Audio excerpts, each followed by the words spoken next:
बिस्मिल्लाहिर्रहमानिर्रहीम। अस्सलाम वालेकुम। तो आज हम स्टार्ट कर रहे हैं chapter number 11 environment and water. इसमें से एमसीक्यू और तकरीबन 6 एमसीक्यूज आते हैं। तो ये इंपॉर्टेंट चैप्टर है, थोड़ा लेंथी है लेकिन रिलेटिवली इजी है। तो स्टार्ट करते हैं। इन्वायरमेंट डेफिनेशन इसकी क्या है? The term environment implies all the external forces factors living and non living material and non material which surround the man. कि वो सारे फैक्टर जो हमारे सराउंडिंग में प्रेजेंट होते हैं, लिविंग हो या नॉन लिविंग हो, वो इन्वायरमेंट में आते हैं। 3 तरह के इन्वायरमेंट प्रेजेंट होते हैं: फिज़िकल इन्वायरमेंट, बायोलॉजिकल इन्वायरमेंट और सोशल इन्वायरमेंट। इन्वायरमेंटल मेडिसिन क्या है कि ब्रांच ऑफ मेडिसिन जो कि डील करती है interaction between environment and living organism and also the effect of living organism to the environment. एक तो उनका इंटरेक्शन स्टडी करना होता है और दूसरा इफ़ेक्ट क्या हो रहा है लिविंग ऑर्गेनिजम्स का इन्वायरमेंट पे। ये इन्वायरमेंटल मेडिसिन में आती है। वाटर सबसे पहले हमारे पास है 3/4 ऑफ अर्थ वाटर ने कवर किया हुआ है और यूजेस इसके मेनली 4 यूजेस हैं। सबसे पहले डोमेस्टिक यूज़ 7% जो टोटल वाटर है वो डोमेस्टिक यूज़ में इस्तेमाल होता है और इंडस्ट्रियल यूज़ 23% है। पब्लिक पर्पस के लिए माइनर से इसके अमाउंट होती है और एग्रीकल्चरल यूज़ के लिए 70%, मतलब मेजर पोर्शन एग्रीकल्चर यूज़ में 70% है। एक चीज़ याद रखिएगा कि recommended need of water is 30 gallon per day पर पर्सन। कि जो रिकमेंडेड है वो 30 गैलन पर डे पर पर्सन है, जो डोमेस्टिक पॉइंट ऑफ व्यू से ना। आगे हमारे पास है क्लासिफिकेशन ऑफ वाटर। हमारे पास सबसे पहले पोर्टेबल वाटर है, क्लीन वाटर होता है, polluted water and contaminated water. जो पोर्टेबल वाटर है उसको हम ड्रिंकिंग पर्पस के लिए भी इस्तेमाल किया जाता है। और सेफ़ और होलसम वाटर क्या चीज़ है ये मार्क कर लीजिए। ये ना एमसीक्यू आया हुआ है कि सेफ़ और होलसम वाटर क्या चीज़ है और इसके क्या क्या पॉइंट्स होते हैं। तो ये पोर्टेबल वाटर में ही है, वही असल में पोर्टेबल वाटर ही है जिसको हम सेफ़ और होलसम वाटर भी कहते हैं। तो इसको क्या क्या चीज़ें करेक्टरिस्टिक्स क्या क्या होने चाहिए? एक तो प्लेजेंट टू टेस्ट अच्छा होना चाहिए। हार्मफुल केमिकल सब्सटेंसेस नहीं होने चाहिए इसमें। पैथोजन से पाक होना चाहिए और डोमेस्टिक पर्पस के लिए यूजेबल होना चाहिए। तो 4 इसकी करेक्टरिस्टिक्स हैं। एक तो टेस्ट प्लेजेंट हो, हार्मफुल केमिकल्स ना हो, पैथोजेंस ना हो और डोमेस्टिक पर्पस के लिए यूजेबल हो। तो ये सेफ़ और होलसम वाटर होता है। आगे हमारे पास है क्लीन वाटर। ये क्लीन वाटर भी जिसमें हम अपने ह्यूमन कंजप्शन के लिए इस्तेमाल किया जाता है और कंटेमिनेशन नहीं होती। आगे हमारे पास है पोल्यूटेड वाटर। पोल्यूटेड वाटर क्या होता है कि जो जिसमें इम्प्योरिटीज़ आ जाएं फिज़िकल क्वालिटीज़ की, मतलब कि वाटर की फ़िज़िकल क्वालिटीज़ में अगर इम्प्योरिटीज़ आ जाएं, मतलब वो प्योर ना रहे, लाइक कि उसके कलर, ऑर्डर, टेस्ट में या टर्बिडिटी में चेंज आ जाए, तो उसको फिर पोल्यूटेड वाटर कहते हैं। कंटेमिनेटेड वाटर क्या है कि जिसमें कंटेमिनेशन हो, लाइक कोई भी माइक्रो ऑर्गेनिज्म या पैथोजन जिसमें प्रेजेंट हो, तो उसको हम कंटेमिनेटेड वाटर कहते हैं। आगे हमारे पास है सोर्सेज ऑफ वाटर। तो मेनली 3 सोर्सेज होते हैं। रेन वाटर होता है, surface water and ground water. जो रेन वाटर है ये प्राइम सोर्स ऑफ वाटर होता है और प्योरेस्ट फॉर्म ऑफ वाटर ये होता है और ये रियली डिस्टिल वाटर ही होता है। रेन वाटर मतलब सबसे प्योर ये होता है। सरफेस वाटर जो हमारे पास रेन वाटर से मोस्टली ये ओरिजिनेट होता है और ये जो लेक्स स्ट्रीम्स में ये होता है, तो ये सरफेस वाटर होता है। कैचमेंट एरिया इसमें लिखा हुआ है, it is that area from where water is drained into a reservoir और an existing lake. Ground water क्या होता है? जिसमें वेल्स और स्प्रिंग्स आ जाते हैं। वेल्स की आगे टाइप्स होते हैं, शैलो वेल्स और डीप वेल्स। आर्टिजियन वेल होता है और स्प्रिंग्स में हमारे पास शैलो स्प्रिंग्स और डीप स्प्रिंग्स आते हैं। अगर आर्टिजियन वेल क्या होता है? It is a kind of deep well in which water rises above the level of groundwater because it is held under pressure between 2 impervious data, क्योंकि ये impervious strata, क्योंकि दो लेयर्स के दरमियान एक तरह से प्रेशराइज्ड फॉर्म में होता है, तो इसलिए ये ना ग्राउंड वाटर से ना ऊपर आ जाता होता है। आर्टिजियन वेल इसको कहते हैं। स्प्रिंग्स जो आपको पता है चश्मा कहते हैं कि एक किसी पॉइंट से या ब्रेके से अगर वाटर मतलब बगैर किसी पंप या किसी फोर्सफुल एक्शन के अगर वो निकलना स्टार्ट हो जाए तो स्प्रिंग्स कहते हैं। आगे हमारे पास सैनिटरी वेल। सैनिटरी वेल क्या है? A sanitary well is one which is properly located, well constructed and protected against contamination with the view to yield a supply of safe water. तो सैनिटरी आप वैसे भी प्योरीफिकेशन से याद रख लें सैनिटरी। तो इसमें हमारे पास एक तो प्रॉपरली लोकेटेड होता है और कंटेमिनेशन से बचाना होता है पानी को, और सप्लाई ऑफ सेफ वाटर यकीनी बनानी होती है। ये सैनिटरी वेल है।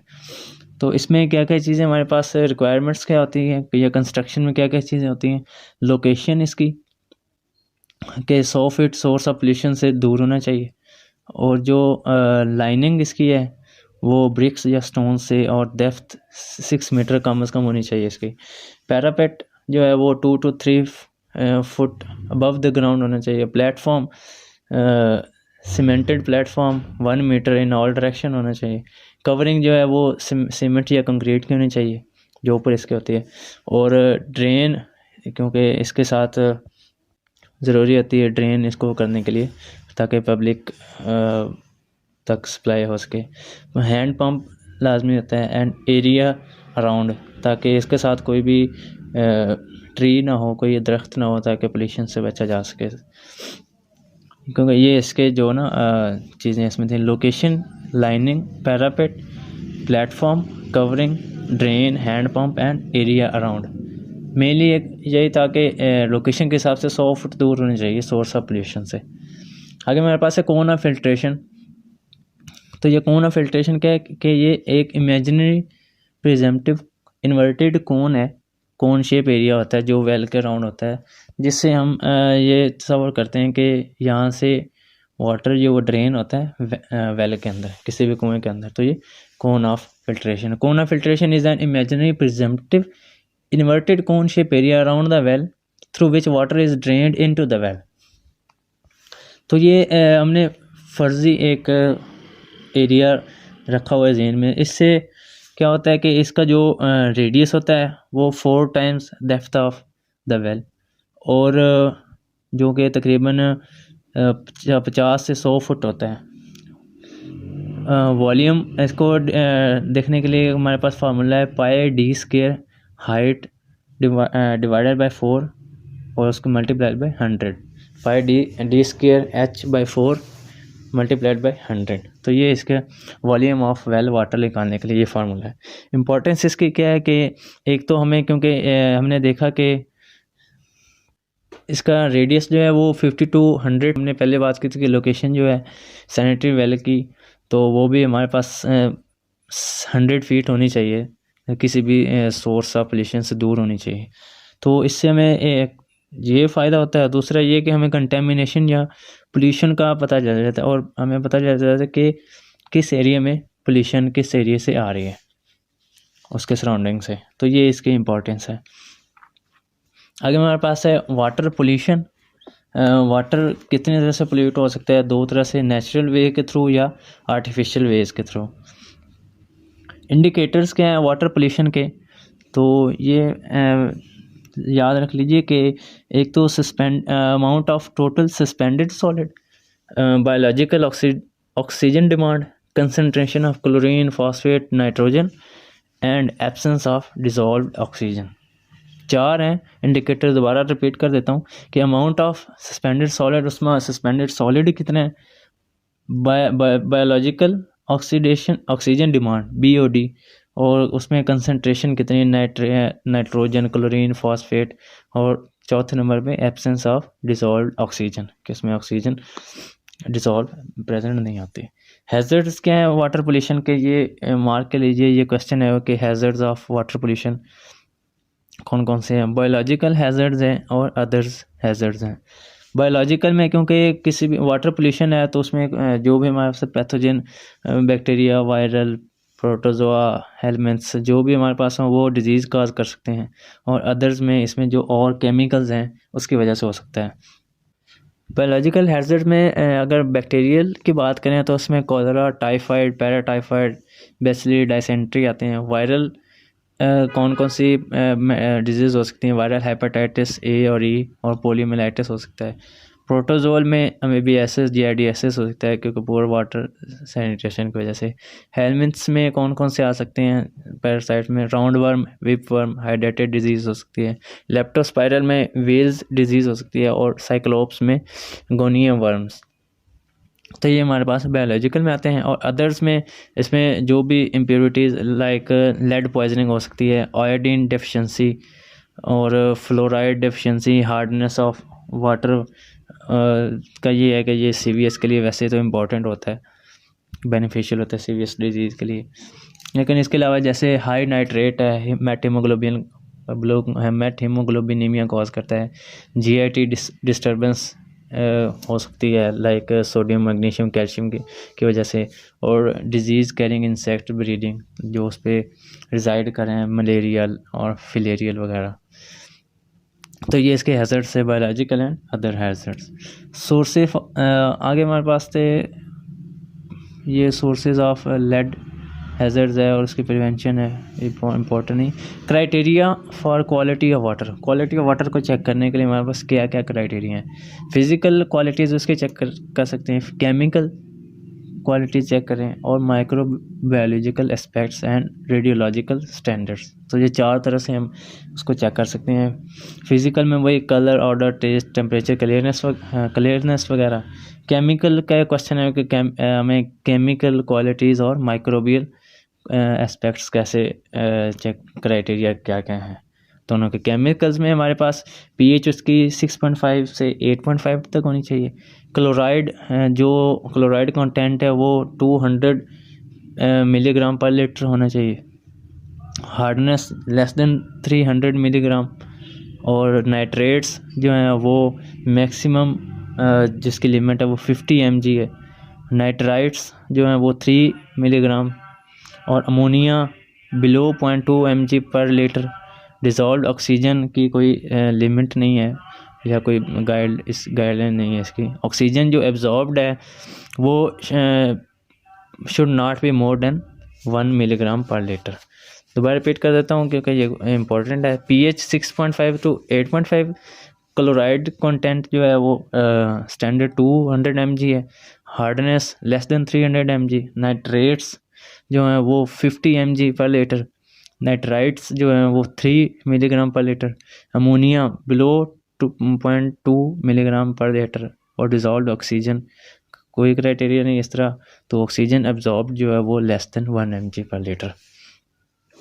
आगे मेरे पास है माइक्रोबायोलॉजिकल एस्पेक्ट्स, क्या क्या देख सकते हैं? बैक्टीरियोलॉजिकल इंडिकेटर्स, ये उसने स्पेसिफिक पूछा हुआ था कि बैक्टीरियोलॉजिकल इंडिकेटर्स क्या क्या हैं के क्राइटेरिया के लिए, या ऐसे भी उसने पूछा था कि माइक्रोबायोलॉजिकल और केमिकल बताएं। तो बैक्टीरियोलॉजिकल में कौन कौन से बैक्टीरिया हैं जो इंडिकेटर्स के तौर पे एक्ट करते हैं? एक तो E coli, coliform group, faecal streptococci and clostridium perfringens. तो अगर ये प्रेजेंट हैं तो हमारे पास ये होता है कि recent faecal contamination of water हुई है। वायरोलॉजिकल एस्पेक्ट्स भी और प्रोटोजोल, हेलमेंट्स भी इसमें प्रेजेंट हो सकते हैं माइक्रोबायोलॉजिकल। रेडियोलॉजिकल में कोई भी अगर रेडिएशन या रेडिएटिंग मटेरियल अगर प्रेजेंट है वाटर में किसी तरह से, या कोई सॉलिड पार्टिकल है जो रेडिएटिंग है, तो रेडियोलॉजिकल स्टैंडर्ड्स भी चेक करने हैं। अगर हम बात करें कि WHO standard for safe water supply, तो ये भी एक दफ़ा क्वेश्चन आया हुआ है। ये 4 पॉइंट्स हैं, तो ये आपने याद रखने हैं। इस क्राइटेरिया को याद रखने के लिए सिंपल, क्योंकि 4 पॉइंट्स हैं तो 3 पॉइंट्स जो हैं वो कोलीफॉर्म ऑर्गेनिज्म से रिलेटेड हैं और एक जो है वो इकोलाई से रिलेटेड है। तो कोलीफॉर्म से अगर स्टार्ट करें तो किसी भी सैंपल में 3 से ज़्यादा कोलीफॉर्म ऑर्गेनिज्म नहीं होने चाहिए। दूसरा पॉइंट है कि 2 कंसेक्टिव अगर हम सैंपल लेते हैं तो उनमें कंसेक्टिव में ये नहीं होना चाहिए कि दोनों में ही कोलीफॉर्म आ जाए, मतलब 2 कंसेक्टिव सैंपल्स में कोलीफॉर्म नहीं होने चाहिए। तीसरा पॉइंट है कि अगर हम एक साल पूरा सैंपल्स लेते हैं तो उसमें हमारे पास 5% सैंपल्स से ज़्यादा में कोलीफॉर्म ऑर्गेनिज्म नहीं होने चाहिए। चौथा पॉइंट है कि हमारे पास अगर कोई सैंपल है तो उसमें हमारे पास ई कोलाई प्रेजेंट नहीं होने चाहिए। तो ये 4 हैं।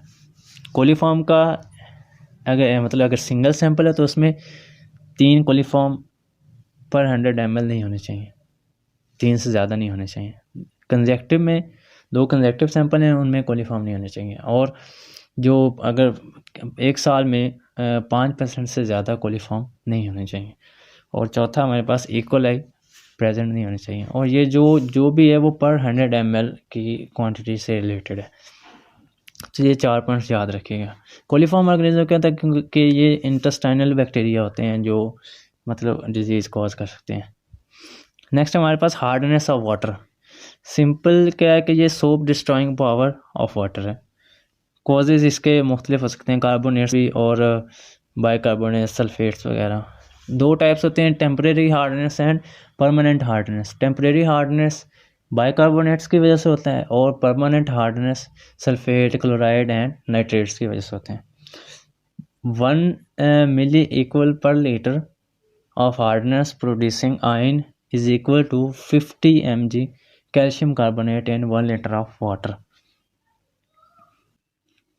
मतलब ये है कि अगर हार्डनेस का लेवल 1 है तो इसका मतलब है कि 50 mg कैल्शियम कार्बोनेट 1 लीटर में प्रेजेंट है।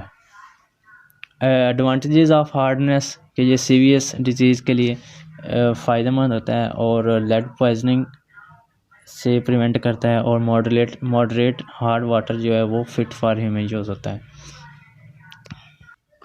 हार्डनेस को रिमूव करने के हमारे पास 2 तरह से की जाती है। टेम्परेरी हार्डनेस है तो उसके कुछ तरीके हैं, परमानेंट हार्डनेस के। टेम्परेरी हार्डनेस क्योंकि वक्ती तौर पे होती है और उसको हम boiling, addition of lime, addition of sodium carbonate and permutit process के थ्रू रिमूव कर सकते हैं। और जो परमानेंट हार्डनेस है वो addition of sodium carbonate and base exchange method, इसके थ्रू 2 मेथड इसमें परमानेंट में। जो हमारे पास बॉयलिंग है ये टेम्परेरी हार्डनेस को रिमूव करने के लिए होता है। और जो एडिशन ऑफ लाइम या जिसको हम क्लार्क्स मेथड भी कहते हैं, ये भी टेम्परेरी हार्डनेस के लिए होता है और ये लार्ज स्केल के लिए यूज़फुल होता है method. Addition of sodium carbonate ये टेम्परेरी और परमानेंट दोनों के लिए होता है। सोडियम कार्बोनेट हम ऐड कर देते हैं। और जो बेस एक्सचेंज मेथड है या जिसको हम परम्यूटेट प्रोसेस भी कहते हैं, ये लार्ज स्केल पे यूज़ होता है। सोडियम परम्यूटेट कॉम्प्लेक्स कंपाउंड है जो हम यूज़ करते हैं इसमें, और ये हार्डनेस 0 कर देता है, ये जो है ना बेस एक्सचेंज मेथड। तो इसलिए हम क्योंकि 0 हार्डनेस क्रोसिव होती है इसलिए हम उसमें थोड़ा सा ना रॉ वाटर ऐड कर देते हैं। प्यूरिफिकेशन ऑफ वाटर 2 तरह से प्यूरिफिकेशन की जा सकती है, purification on large scale and purification on small scale. Question आया हुआ है, मार्क कर लीजिए कि वो पूछता है कि प्यूरिफिकेशन ऑफ वाटर कैसे की जाती है। तो 2 तरह से, on large scale and on small scale. आगे कैसे कैसे की जाती है अगर देखा जाए तो कि purification of water on large scale बड़े पैमाने पर कैसे की जाती है। 4 स्टेप्स इसके होते हैं। सबसे पहले स्टोरेज, दूसरा सेडिमेंटेशन, तीसरा फिल्ट्रेशन एंड चौथे नंबर पे क्लोरीनेशन की जाती है। तो अगर हम बात करें कि स्टोरेज की, क्योंकि जब ये it is a natural purification के स्टोर जब किया जाता है तो मोस्टली जो होते हैं सस्पेंडेड इम्प्योरिटीज़ वो सेटल हो जाती हैं। अमोनिया, फ्री अमोनिया उसकी क्वांटिटी रिड्यूस हो जाती है और 90% टोटल बैक्टीरियल काउंट ड्रॉप हो जाता है। तो ये स्टोरेज के बेनिफिट्स होते हैं। उसके बाद हम सेडिमेंटेशन करते हैं। एलम हम यूज़ करते हैं, एल्युमिनियम सल्फेट 35 mg पर लीटर या 1 ounce पर 180 गैलन हम यूज़ करते हैं एलम की।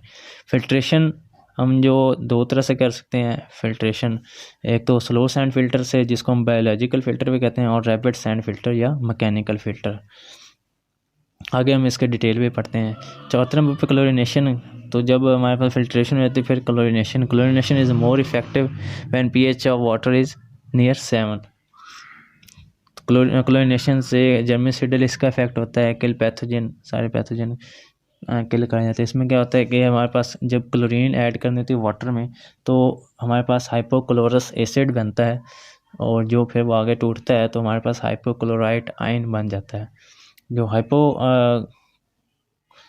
जो disinfectant action of chlorine is mainly due to hypochlorous acid, जो हमारे पास पहला कंपाउंड HOCl बनता है और जो कुछ अमाउंट है जो आगे फिर वो टूटता है तो उससे हमारे पास थोड़ी सी डिसइंफेक्टेंट एक्शन आता है जो हाइपोक्लोराइट आयन होता है।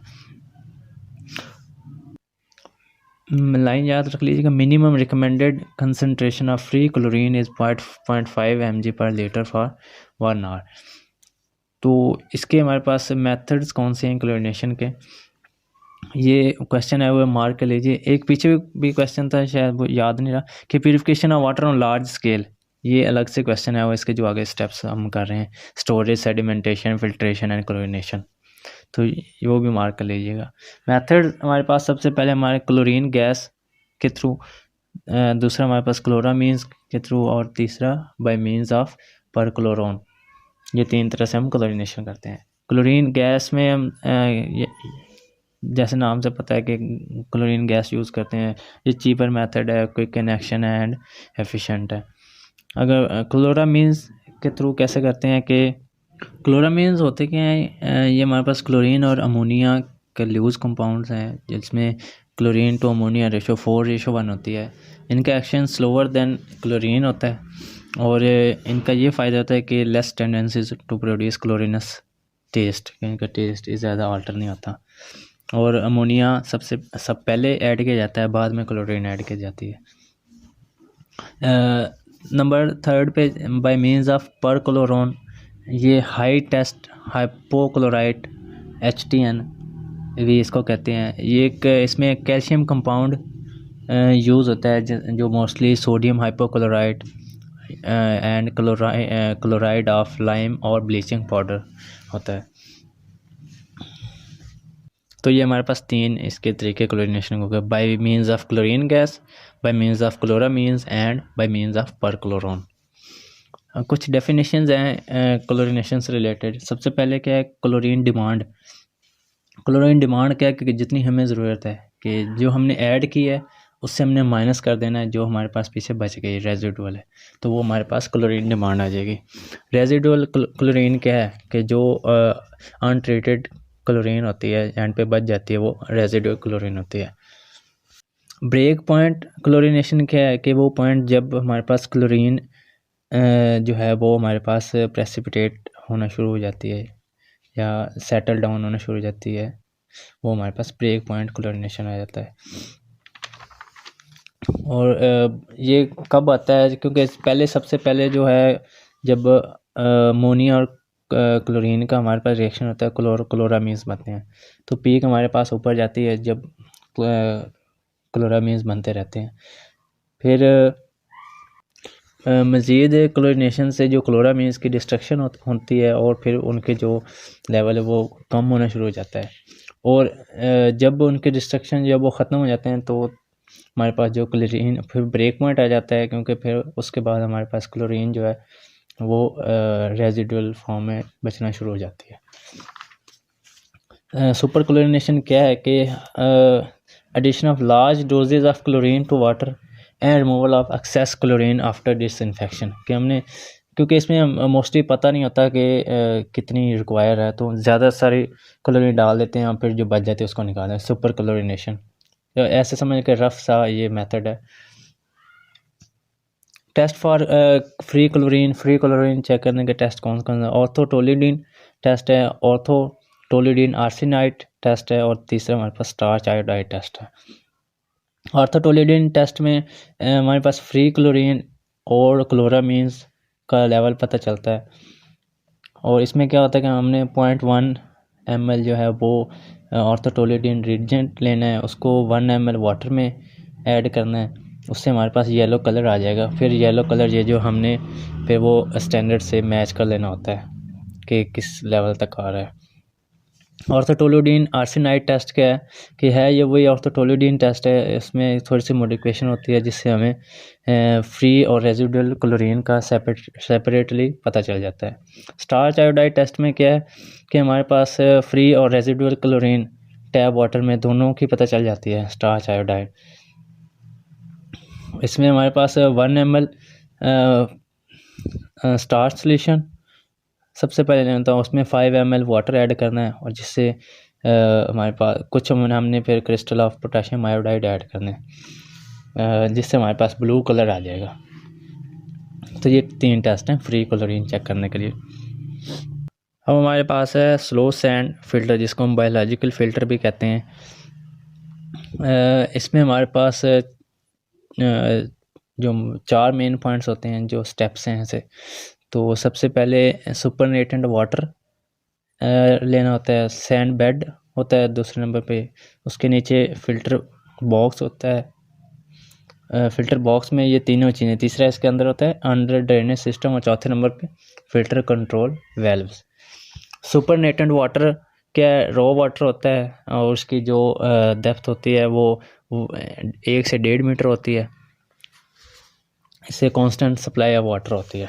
सैंड बेड क्या है कि most important part of filter होता है ये, और थिकनेस इसकी 1.25 मीटर होती है तकरीबन, और रेट ऑफ फिल्ट्रेशन इसके थ्रू कितना होता है 0.1 to 0.4 मीटर क्यूब पर आवर पर metre square sand bed surface area के 0.1 to 0.4 metre cube rate of filtration इसके थ्रू होती है। वाइटल लेयर क्या चीज़ होती है कि very soon the surface of sand bed gets covered with a slimy growth known as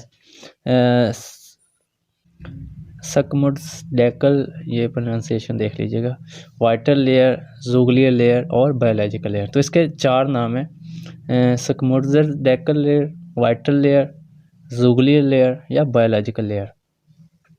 तो ये याद रखिएगा। इसमें क्या होता है, क्या चीज़ें इसमें प्रेजेंट होती हैं, algae, plankton, diatoms and bacteria इसमें प्रेजेंट होते हैं। This formation of vital layer is called ripening of filter and is formed within 3 to 5 days. इसको हम राइपनिंग ऑफ फिल्टर भी कहते हैं। इसको वाइटल लेयर को हार्ट ऑफ सैंड बेड भी कहते हैं। फ़ायदा क्या होता है हमारे पास, it removes organic matter, it oxidizes ammoniacal nitrogen into nitrates and help in yielding bacteria free water और होल्ड्स बैक बैक्टीरिया। तो ये इसके फंक्शन है, ऑर्गेनिक मैटर रिमूव करना और बैक्टीरिया को होल्ड बैक रखना और हमारे oxidises ammoniacal nitrates nitrogen into nitrates. आगे हमारे पास स्टेप था इसका under drainage system. Under drainage system में क्योंकि जो हमारे पास ऊपर सुपरनेटेंट वाटर लेयर है, फिर सैंड बेड है, तो उसके नीचे अंडर वाटर ड्रेनेज सिस्टम होता है, पोरस एंड परफोरेटेड पाइप्स जिसमें प्रेजेंट होते हैं। अब ये ऊपर के तीनों इसके कंटेंट्स हैं वो एक ओपन बॉक्स में प्रेजेंट होते हैं, जिसको हम फ़िल्टर बॉक्स भी कहते हैं, जो रेक्टेंगुलर शेप होता है। इसमें हमारे पास सुपरनेटेंट वाटर की लेयर भी आती है, सैंड बेड और अंडर ड्रेनेज सिस्टम भी। चौथे नंबर पे हमारे पास जो था वो फ़िल्टर कंट्रोल वेल्व्स होते हैं।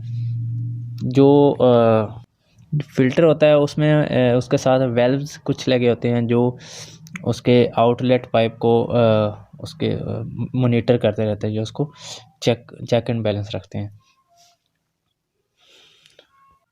फ़िल्टर क्लीनिंग क्या है कि जो वाटर लेयर अगर डेंस और रेजिस्टेंट हो जाए पैसेज ऑफ वाटर से, तो फिर हम फ़िल्टर क्लीनिंग करते हैं, जिससे हम क्या करते हैं, scraping of top portion of sand layer to a depth of 1 to 2 centimetre करते हैं। स्क्रैपिंग उसकी करते हैं जो हमारे पास वाटर लेयर बन चुकी होती है, इसको हम फ़िल्टर क्लीनिंग कहते हैं।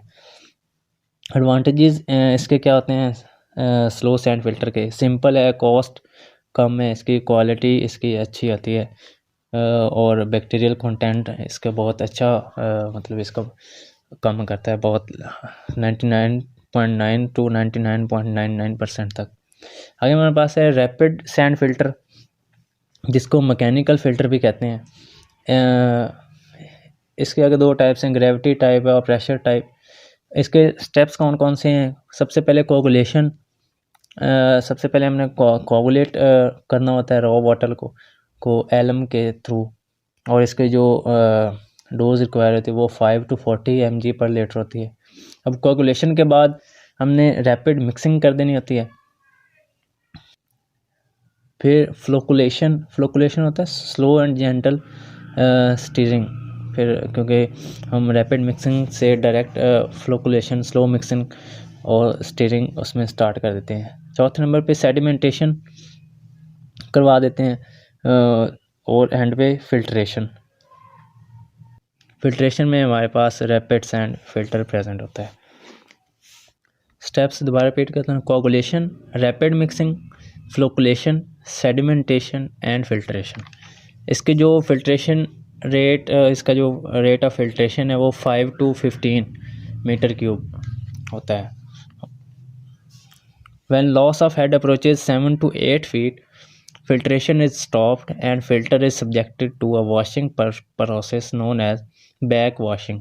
जब 7 to 8 फीट का जो है लॉस ऑफ हेड हो जाए तो फिर हम इसको बैक वाशिंग के लिए भेज देते हैं, और ये तकरीबन 15 मिनट इस पे लगते हैं। एडवांटेजेस इसके क्या हैं रैपिड सैंड के? एक तो ज़्यादा वाटर स्टोरेज की ज़रूरत नहीं होती और लेस स्पेस कंज्यूमिंग है, और इसके जो rate of filtration 40 to 50 times ज़्यादा है स्लो सैंड से। इजी है और मोर फ्लेक्सिबिलिटी इन ऑपरेशन है।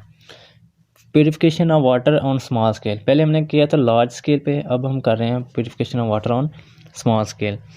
ये क्वेश्चन आया हुआ है कि इसके आगे दो तरह से करते हैं ना, एक तो house hold purification of water करते हैं और दूसरा हम डिसइंफेक्शन ऑफ वेल। तो ये दोनों अलग अलग क्वेश्चन आए हुए हैं कि purification of water for household purpose और डिसइंफेक्शन ऑफ वेल, तो ये दोनों को मार्क कर लें। अब जो हमारे पास purification water for household purpose घरेलू इस्तेमाल के लिए जो कैसे हम प्योरीफाई करते हैं, पहला सबसे पहले बॉयलिंग में हम 5 to 15 मिनट्स लगाते हैं जिस पे बैक्टीरिया किल हो जाते हैं, और टेस्ट थोड़ा सा अल्टर होता है लेकिन मसला नहीं होता उससे इतना। दूसरा हमारे पास बॉयलिंग के बाद केमिकल डिसइंफेक्शन है। केमिकल डिसइंफेक्शन में जो हम केमिकल्स यूज़ करते हैं like bleaching powder, chlorine solution, chlorine tablets, iodine, potassium permanganate and copper sulphate. अब केमिकल डिसइंफेक्शन का में जो ब्लीचिंग पाउडर है, इसका ऐसे क्यों आया हुआ है कि ब्लीचिंग पाउडर पे उसने कहा था थोड़ा सा ब्रीफ सा नोट लिखें, तो इसको मार्क कर लीजिए। ब्लीचिंग पाउडर क्या है कि CaOCl2 इसका फार्मूला है, जिसको हम क्लोरीनेटेड लाइम क्योंकि होता है, कैल्शियम ऑक्साइड को लाइम कहते हैं, तो उसमें वो ये फार्मूले में CaOCl2 है, साथ में क्लोरीन है बस, तो क्लोरीनेटेड लाइम इसको कहते हैं ब्लीचिंग पाउडर को। ये वाइट अमॉर्फस पाउडर होता है जिसके क्लोरीन की वजह से ना पंजेंट स्मेल होती है। It is produce by action of chlorine on slaked lime. Freshly prepared जो ब्लीचिंग पाउडर है उसमें 33% अवेलेबल क्लोरीन होती है, और जो स्टोर्ड पाउडर होता है उसमें 25 रह जाती है। जो इसको on exposure to air, light and moisture, chlorine is rapidly lost. It must be stored at dark, cool and dry place, क्योंकि ये हमारे पास पाउडर होता है तो इसलिए हमें dark, cool and dry place में हमें स्टोर किया जाना चाहिए in a close container that is resistant to corrosion. अगर अप्रॉक्सीमेट डोज ब्लीचिंग पाउडर की निकालने के लिए हमारे पास जो फार्मूला है D is equal to WR 7.2 divided by X। WR 7.2 divided by X।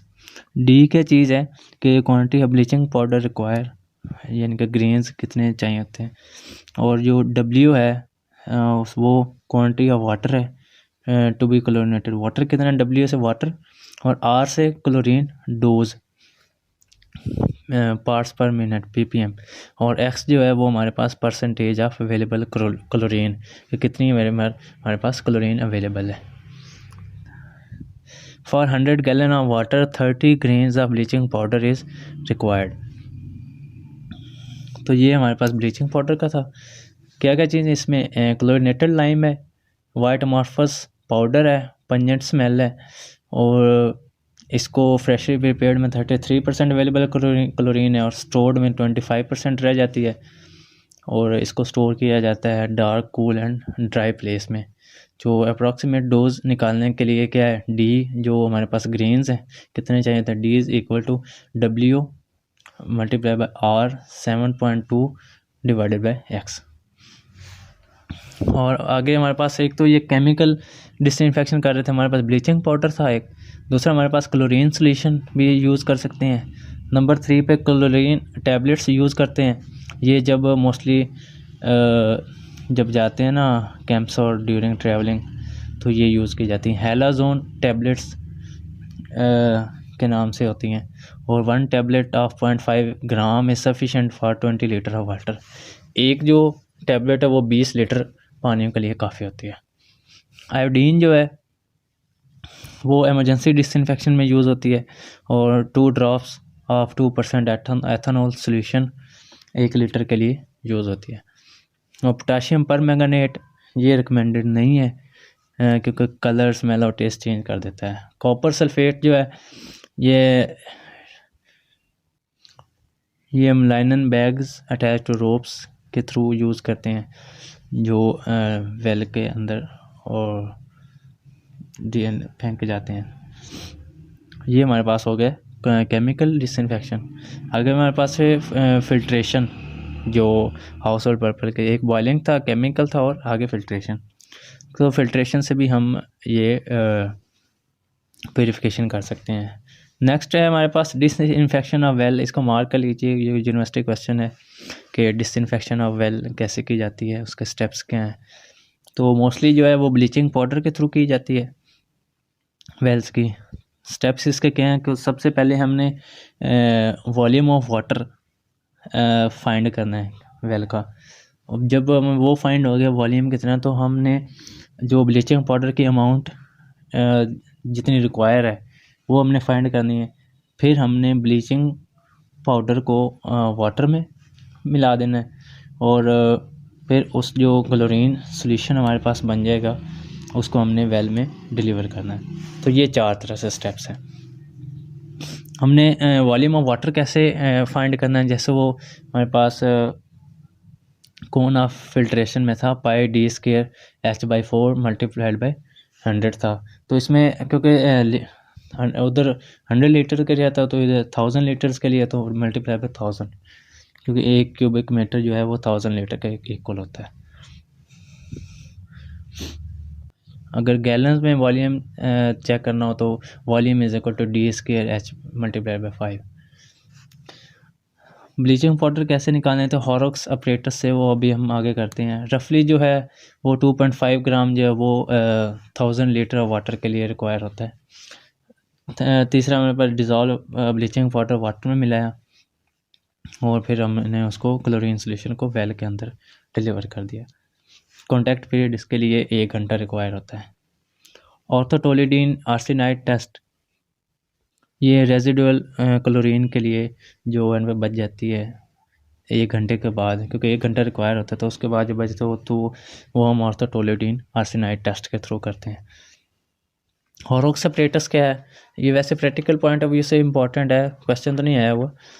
तो this operators is design to find out dose of bleaching powder required for disinfection of water. किसी भी वाटर को डिसइंफेक्ट करना है तो उसके लिए हमें ब्लीचिंग पाउडर कितना चाहिए, तो उसको हम हॉरोक्स ऑपरेटर से निकालते हैं। ये कम्युनिटी मेडिसिन के जो प्रैक्टिकल्स है उसमें ये प्रैक्टिकल भी है मेरा ख्याल है, तो उसमें भी आपको पता होगा। इसमें क्या होता है कि 6 कप्स होते हैं वाइट कलर के, एक हमारे पास ब्लू कलर का होता है, और उसके लिए हमारे पास जो स्टार्च आयोडीन इंडिकेटर होता है। ग्लास स्टीरर्स 7 होते हैं, क्योंकि 7 कप्स हैं, 7 स्टीरर्स हैं। स्पेशल पिपेट होता है, 2 ड्रॉपर्स और 2 मेटल स्पून्स। यस, ये इसमें ना जो कंटेंट्स इसके होते हैं। इस प्रोसीजर क्या होता है कि सबसे पहले हमने स्टॉक सोल्यूशन तैयार करना हो, उसके लिए हमारे पास जो ब्लू वाले है ना कप, उसमें हमने 1 चम्मच ब्लीचिंग पाउडर का लेना है और ब्लू वाले में डाल देना है। उसमें हमने थोड़ा सा पानी डाल के उसकी पेस्ट बना लेनी है। उसको हमने फिर जब पेस्ट बन गई फिर हमने और पानी उसमें डालना है जहाँ तक वो उसके अंदर एक मार्क होता है उस तक, और फिर हमने उसको स्टीर करना है, मतलब उसको अंदर सही मिक्स करना है।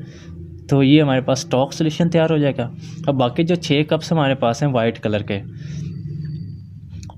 उनको हमने क्या करना है कि वाटर से हमने भरना है तकरीबन ब्रिम से ना कुछ सेंटीमीटर बिलो तक। उन 6 कप्स में हमने वाटर डाल दिया और फिर हमने एक जो हमने स्टॉक सोल्यूशन तैयार किया है उसको हमने जो पहले नंबर पे नंबरिंग दे देनी 1 to 6 तक। जो पहला है उसमें हमने 1 ड्रॉप डाल देना है स्टॉक सोल्यूशन का, दूसरे में 2 ड्रॉप्स, मतलब नंबरिंग वाइज उतने ड्रॉप्स हमने स्टॉक सोल्यूशन के उन 6 कप्स में डालते जाना है। फिर हमने स्टिर करना है उसको जो हमने स्टॉक सोल्यूशन अंदर डाला है, और 30 मिनट्स तक वेट करना है ताकि वो क्लोरीन जो है हमारे वो उसके एक्शन के लिए। फिर हमने क्या करना है कि 3 ड्रॉप्स जो स्टार्च आयोडीन इंडिकेटर है ना, अब क्योंकि पहले हमने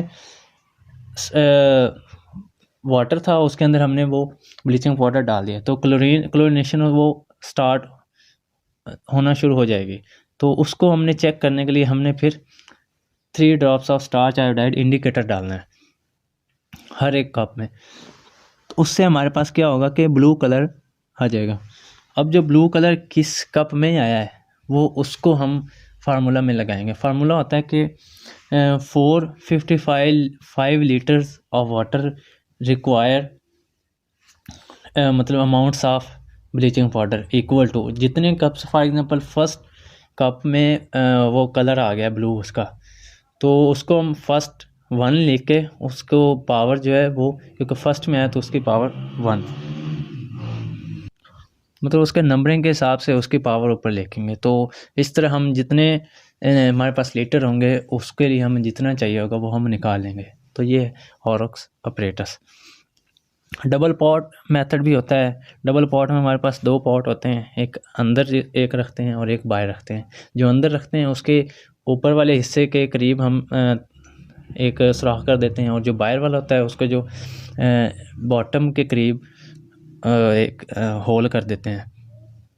क्या करते हैं हम उसमें ना एक मिक्सर डालते हैं जिसमें 1 kg ब्लीचिंग पाउडर और 2 kg कोर्स सैंड, ये मिक्स करके हम अंदर वाले पॉट में डाल देते हैं, और फिर हम उसको ना अंदर वाले पॉट में ये मिक्सर डाल देते हैं और उसको हम बाहर वाले के अंदर फिक्स कर देते हैं।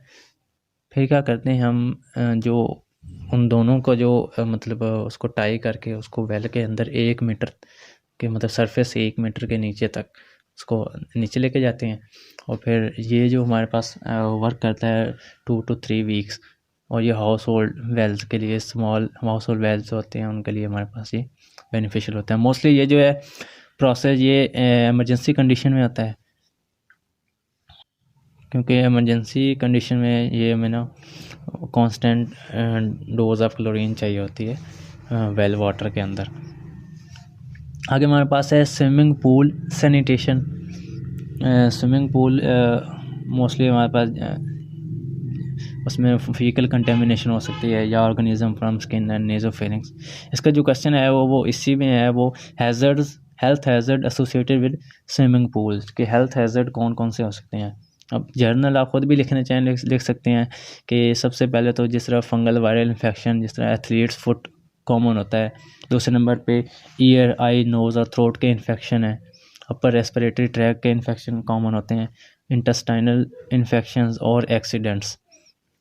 तो ये हमारे पास ये चीज़ें हैं, एथलीट्स फुट, ईयर, आई, नोज़, थ्रोट के infection, upper respiratory track, intestinal infection and accidents. Sanitation measures कौन कौन सी हैं? रिकमेंडेड एरिया 2.2 मीटर स्क्वायर पर स्विमर होना चाहिए। सर्विलेंस होनी चाहिए इसकी, और filtration of water time to time होना चाहिए through rapid sand filter. Chlorination इसकी लाजमी होनी चाहिए, और ये most widely use method of pool disinfection है।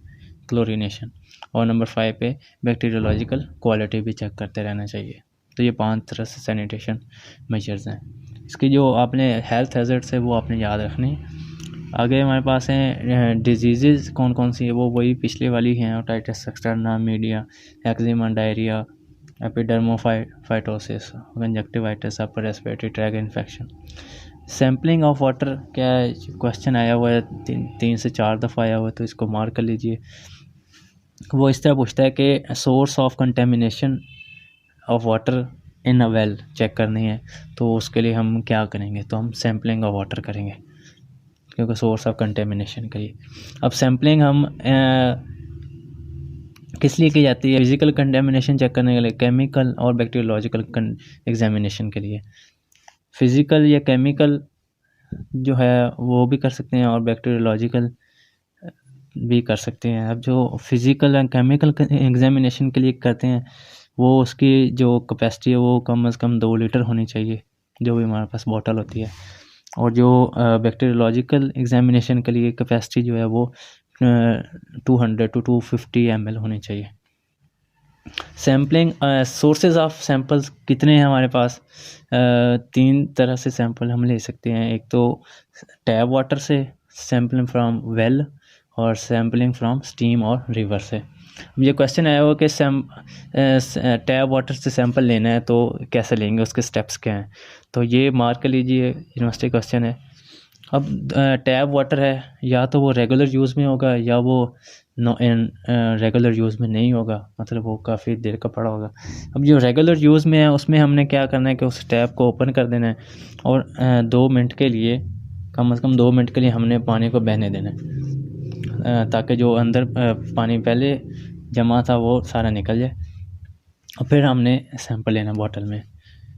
ये तो हमारे पास हो गया जो रेगुलर यूज़ में था। अब जो नॉन रेगुलर हमारे पास टैप वाटर है, वो उसको सबसे पहले तो हमने रेड हॉट हीट के थ्रू रेड हॉट कर देना है, और फिर हमने उसको कूल करना है, और 1 मिनट के लिए हमने पानी को बहने देना है उससे, और फिर हमने जाके सैंपल लेना है। तो ये 2 तरह से टैप वाटर से सैम्पलिंग होती है। सैम्पलिंग फ्रॉम वेल, वेल से कैसे सैम्पलिंग करनी है, हमने उसके जो हमारे पास बॉटल है, सैंपल बॉटल, उसके साथ हमने तकरीबन 1/2 kg का हमने वेट लगा देना है, ताकि वो अंदर मूवमेंट ना कर सके। और फिर हमने उसको तकरीबन जो वेल की है वो 1 मीटर पानी के तह से नीचे तक उसको ले जाना है, फिर हमने उसको भरना है।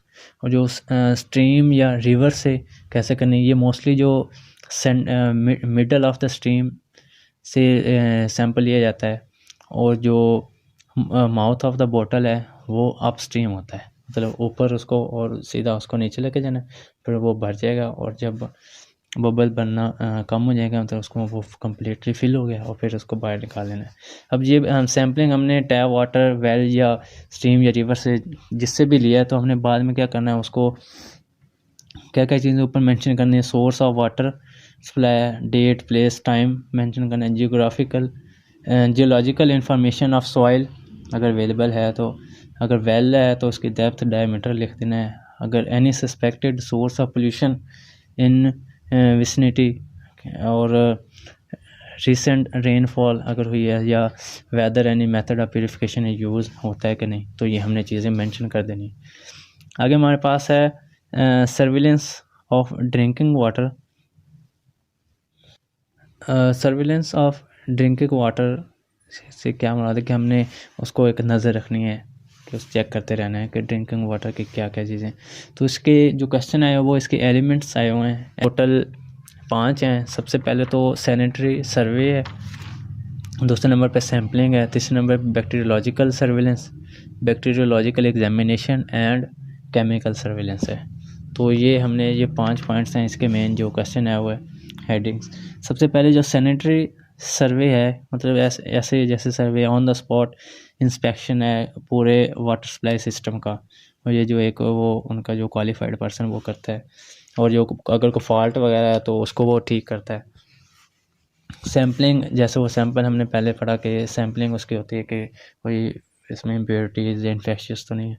बैक्टीरियोलॉजिकल सर्विलेंस, इसके लिए कुछ टेस्ट होते हैं जो हम करते हैं, जिसमें प्रिजम्पटिव कोलीफॉर्म टेस्ट होता है। अब जो मतलब जो उसमें बैक्टीरियोलॉजिकल सर्विलेंस में हम जो भी उसमें बैक्टीरिया आते हैं, लाइक कोलीफॉर्म होते हैं, जिससे हमने पहले बात की थी, क्लोस्ट्रीडियम परफिंजिस, फीकल स्ट्रेप्टोकोकाई और कॉलोनी काउंट जो होता है। तो प्रिजम्पटिव कोलीफॉर्म टेस्ट है वो 2 तरह से किया जाता है।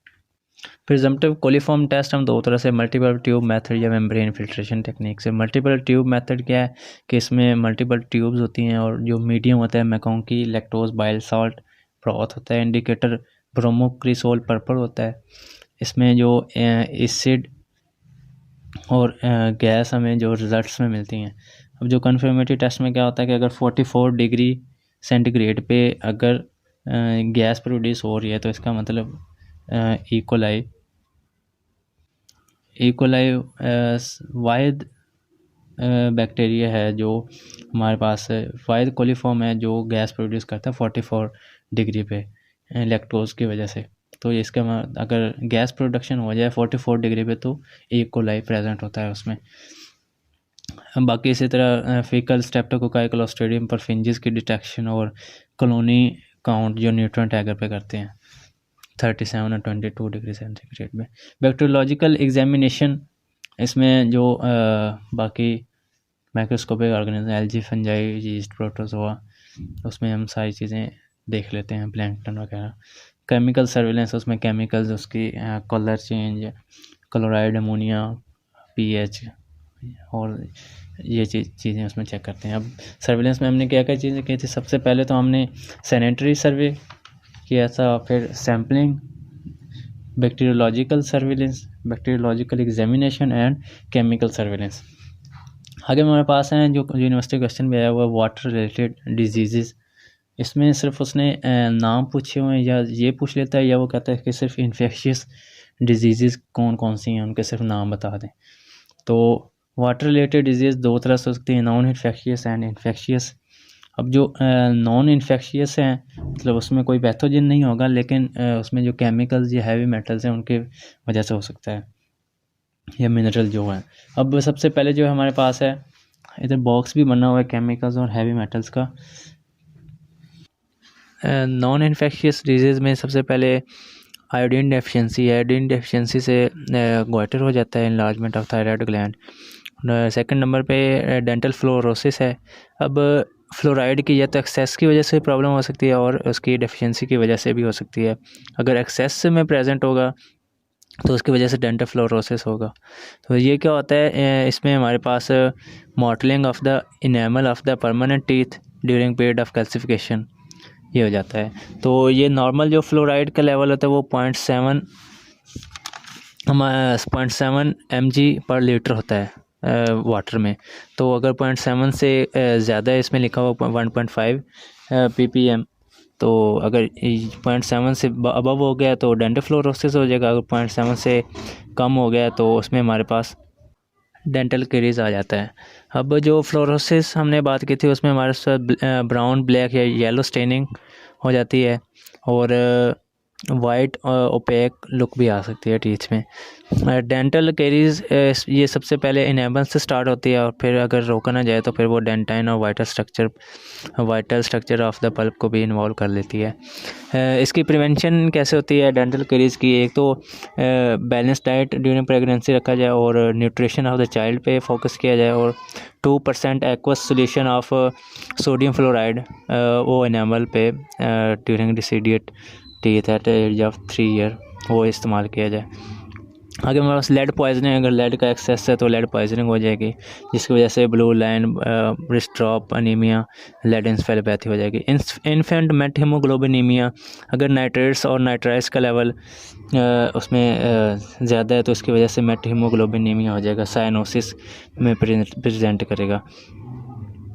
यूनिवर्सिटी क्वेश्चन इस तरह आया था कि उसने कुछ हमारे पास नॉन इन्फेक्शियस एजेंट्स लाइक उसने कहा था फ्लोराइड, नाइट्राइट्स और आर्सेनिक की वजह से क्या क्या प्रॉब्लम हो सकती हैं। तो हमारे पास फ्लोराइड एक्सेस की वजह से डेंटल फ्लोरोसिस था, फ्लोराइड डेफिशिएंसी की वजह से डेंटल कैरीज और नाइट्राइट्स की वजह से हमारे पास मेट हीमोग्लोबिनीमिया हो गया था और आर्सेनिक का जो मतलब लेवल की वजह से हमारे पास black foot disease, skin and lung disease हो जाती है।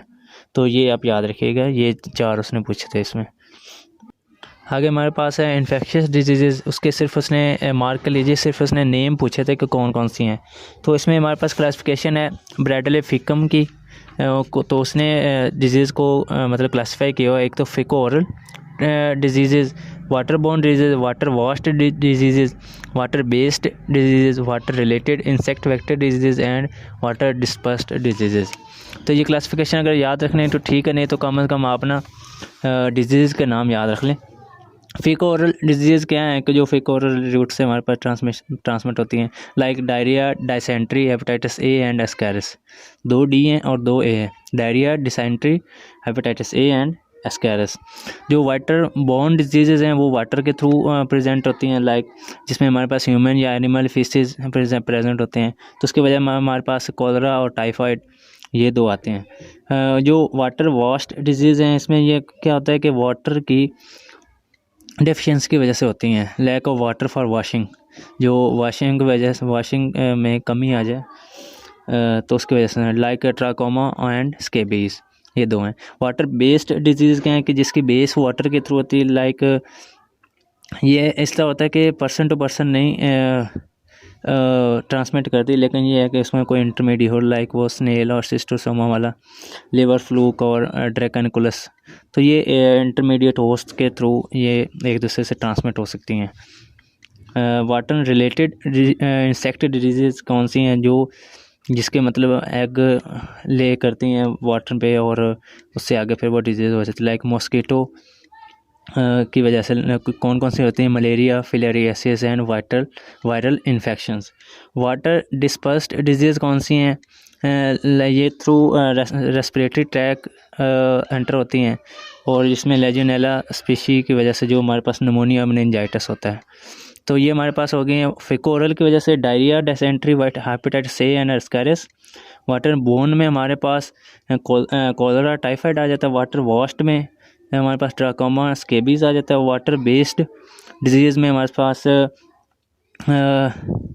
शिस्टोसोमियासिस, लिवर फ्लूक एंड ड्रैकनकुलोसिस, और वाटर रिलेटेड इंसेक्ट डिजीज़ में हमारे पास मलेरिया, फिलेरियासिस, वायरल इन्फेक्शन आ जाते हैं। वाटर डिस्पर्स्ड डिजीज़ में हमारे पास निमोनिया और मेनिंजाइटिस। तो आप कोई भी इसमें से 5-6 के नाम याद रख लें तो इनफ है। इसके साथ हमारा वाटर का जो पोर्शन है वो कंप्लीट होता है। आगे है हमारे पास एयर वेंटिलेशन। तो एयर एसेंशियल फॉर लाइफ है, फ्री गिफ्ट है। इसकी कंपोजिशन में नाइट्रोजन, ऑक्सीजन और कार्बन डाइऑक्साइड है। नाइट्रोजन ऐसा जैसे एंटर होती है वैसे ही उतनी क्वांटिटी में एक्सपायर भी होती है, बाकी में चेंज आता है। कॉजेज़ ऑफ एयर पोल्यूशन में हमारे पास कब हो जाएगा, जब हमारे पास excessive concentration of foreign matter in the outdoor atmosphere में हो, तो फिर हम एयर पोल्यूशन की कॉज बन सकते हैं। क्या क्या इसमें मेन कंपोनेंट्स इसके क्या हैं, changes due to respiration, changes due to combustion, dust and bacteria, industrial pollutants, organic decomposition and agricultural process. तो ये इसको मार्क कर लें कि एक दफ़ा इस तरह है कि causes of air pollution directly उसने पूछ लिया था, तो ये मार्क कर लीजिए एयर पोल्यूशन के। या तो वो 2 तरह से क्वेश्चन देता है, या तो वो कॉजेज़ पूछ लेता है या वो कंपोनेंट्स ऑफ एयर पोल्यूशन पूछ लेता है कि एलिमेंट्स जो इसमें इन्वॉल्व होते हैं। अब कॉजेज़ में बता दी मैंने, रेस्पिरेटरी कंबस्चन की वजह से, डस्ट एंड बैक्टीरिया, क्योंकि ये वही जो इम्प्योरिटीज़ आ जाती हैं इसमें ना, इंडस्ट्रियल पोल्यूटेंट्स और organic decomposition and agricultural process. आगे इसमें कैसे कैसे आ जाता है, रेस्पिरेशन की वजह से और कंबस्चन की वजह से, डस्ट एंड बैक्टीरिया, और आगे इसकी डिस्क्रिप्शन लिखी हुई है, उसकी ज़रूरत नहीं है, वैसे आप लिख सकते हैं। इंडिकेटर्स ऑफ एयर पोल्यूशन, इसको मार्क लीजिए कि इंडिकेटर्स पूछ ले या हमारे पास इसके जो पोल्यूटेंट्स पूछ ले, तो बात एक ही है। तो ये याद रख लें, sulphur dioxide SO2, carbon monoxide, oxidants, smoke NO2, lead, suspended particles, hydrocarbons भी इसमें आ जाते हैं। तो दोबारा रिपीट करते हैं, SO2, NO2, carbon monoxide, oxidant, lead, smoke and suspended particles. तो ये याद रख लीजिए। इफ़ेक्ट्स का क्या है पोल्यूटेड एयर के, दो तरह से आ सकते हैं। ये भी एक दफ़ा क्वेश्चन उसने पूछा था पार्ट के तौर पे कि कौन क्या क्या इफ़ेक्ट्स आते हैं। इसमें ना वो थोड़ा सा मोल्ड करके देता है, लेकिन आपने कंफ्यूज नहीं होना। अगर वो इस तरह पूछता है ना कि एसोसिएटेड हैज़र्ड्स पूछ ले या इफ़ेक्ट्स पूछ ले या कुछ भी पूछ ले, तो बात वो एक ही है, बस तो मोल्ड करके पूछ ले। तो इसमें इमीडिएट इफ़ेक्ट्स आ जाते हैं और लेट इफ़ेक्ट्स आ जाते हैं। Effects on plant and animals और ग्लोबल इफ़ेक्ट्स हैं, ये चार तरह के इसके इफ़ेक्ट्स आ जाते हैं। इमीडिएट इफ़ेक्ट्स में नोज़िया, वॉमिटिंग आ जाता है और अनॉयंस, हेडेक वगैरह। लेट इफ़ेक्ट्स में एनीमिया, क्रोनिक ब्रोंकाइटिस और लंग कैंसर वगैरह। और effects on plants and animals, ये प्लांट्स को भी डिस्ट्रॉय करता है और जो एक्सेस फ्लोराइड है वो टॉक्सिक होता है एनिमल्स के लिए। ग्लोबल इफ़ेक्ट्स में तीन इसके आगे आते हैं: ozone depletion, acid rain and green house effect. ये आगे इसके डिस्क्रिप्शन है, तो मेनली ये चार ही थे इसके effects: immediate effect, late effect on plant and animals और ग्लोबल इफ़ेक्ट्स। ग्लोबल इफ़ेक्ट में पहला था ओजोन डिप्लीशन का। ओजोन जो है वो 15 to 50 kilometre from the earth present है, एज इंसर्कल किया हुआ है जैकेट फॉर्म में, और ये अल्ट्रावायलेट रेज़ को रोकती है। क्लोरोफ्लोरोकार्बन जो है वो इसके डिस्क्रिप्शन में इन्वॉल्व हैं। कहाँ से आते हैं chlorofluorocarbon? Air conditioner, aerosol sprays, refrigerator. Polystratosphere clouds are formed due to deposition of chlorofluorocarbons on ice particles. आगे इसके हमारे पास हैज़र्ड्स ओजोन डिप्लीशन के skin cancer, melanoma, cataract causes हो सकते हैं, केसेस हैं। प्रिवेंशन वही हम कम कर दें एरोसोल स्प्रेज को, और न्यूक्लियर टेस्ट पे बैन लगा दें और एयर पोल्यूशन को कम कर दें, ओजोन फ्रेंडली स्प्रेज इस्तेमाल करें। मॉन्ट्रियल प्रोटोकॉल क्या है? Montreal protocol, it is an international treaty to protect ozone.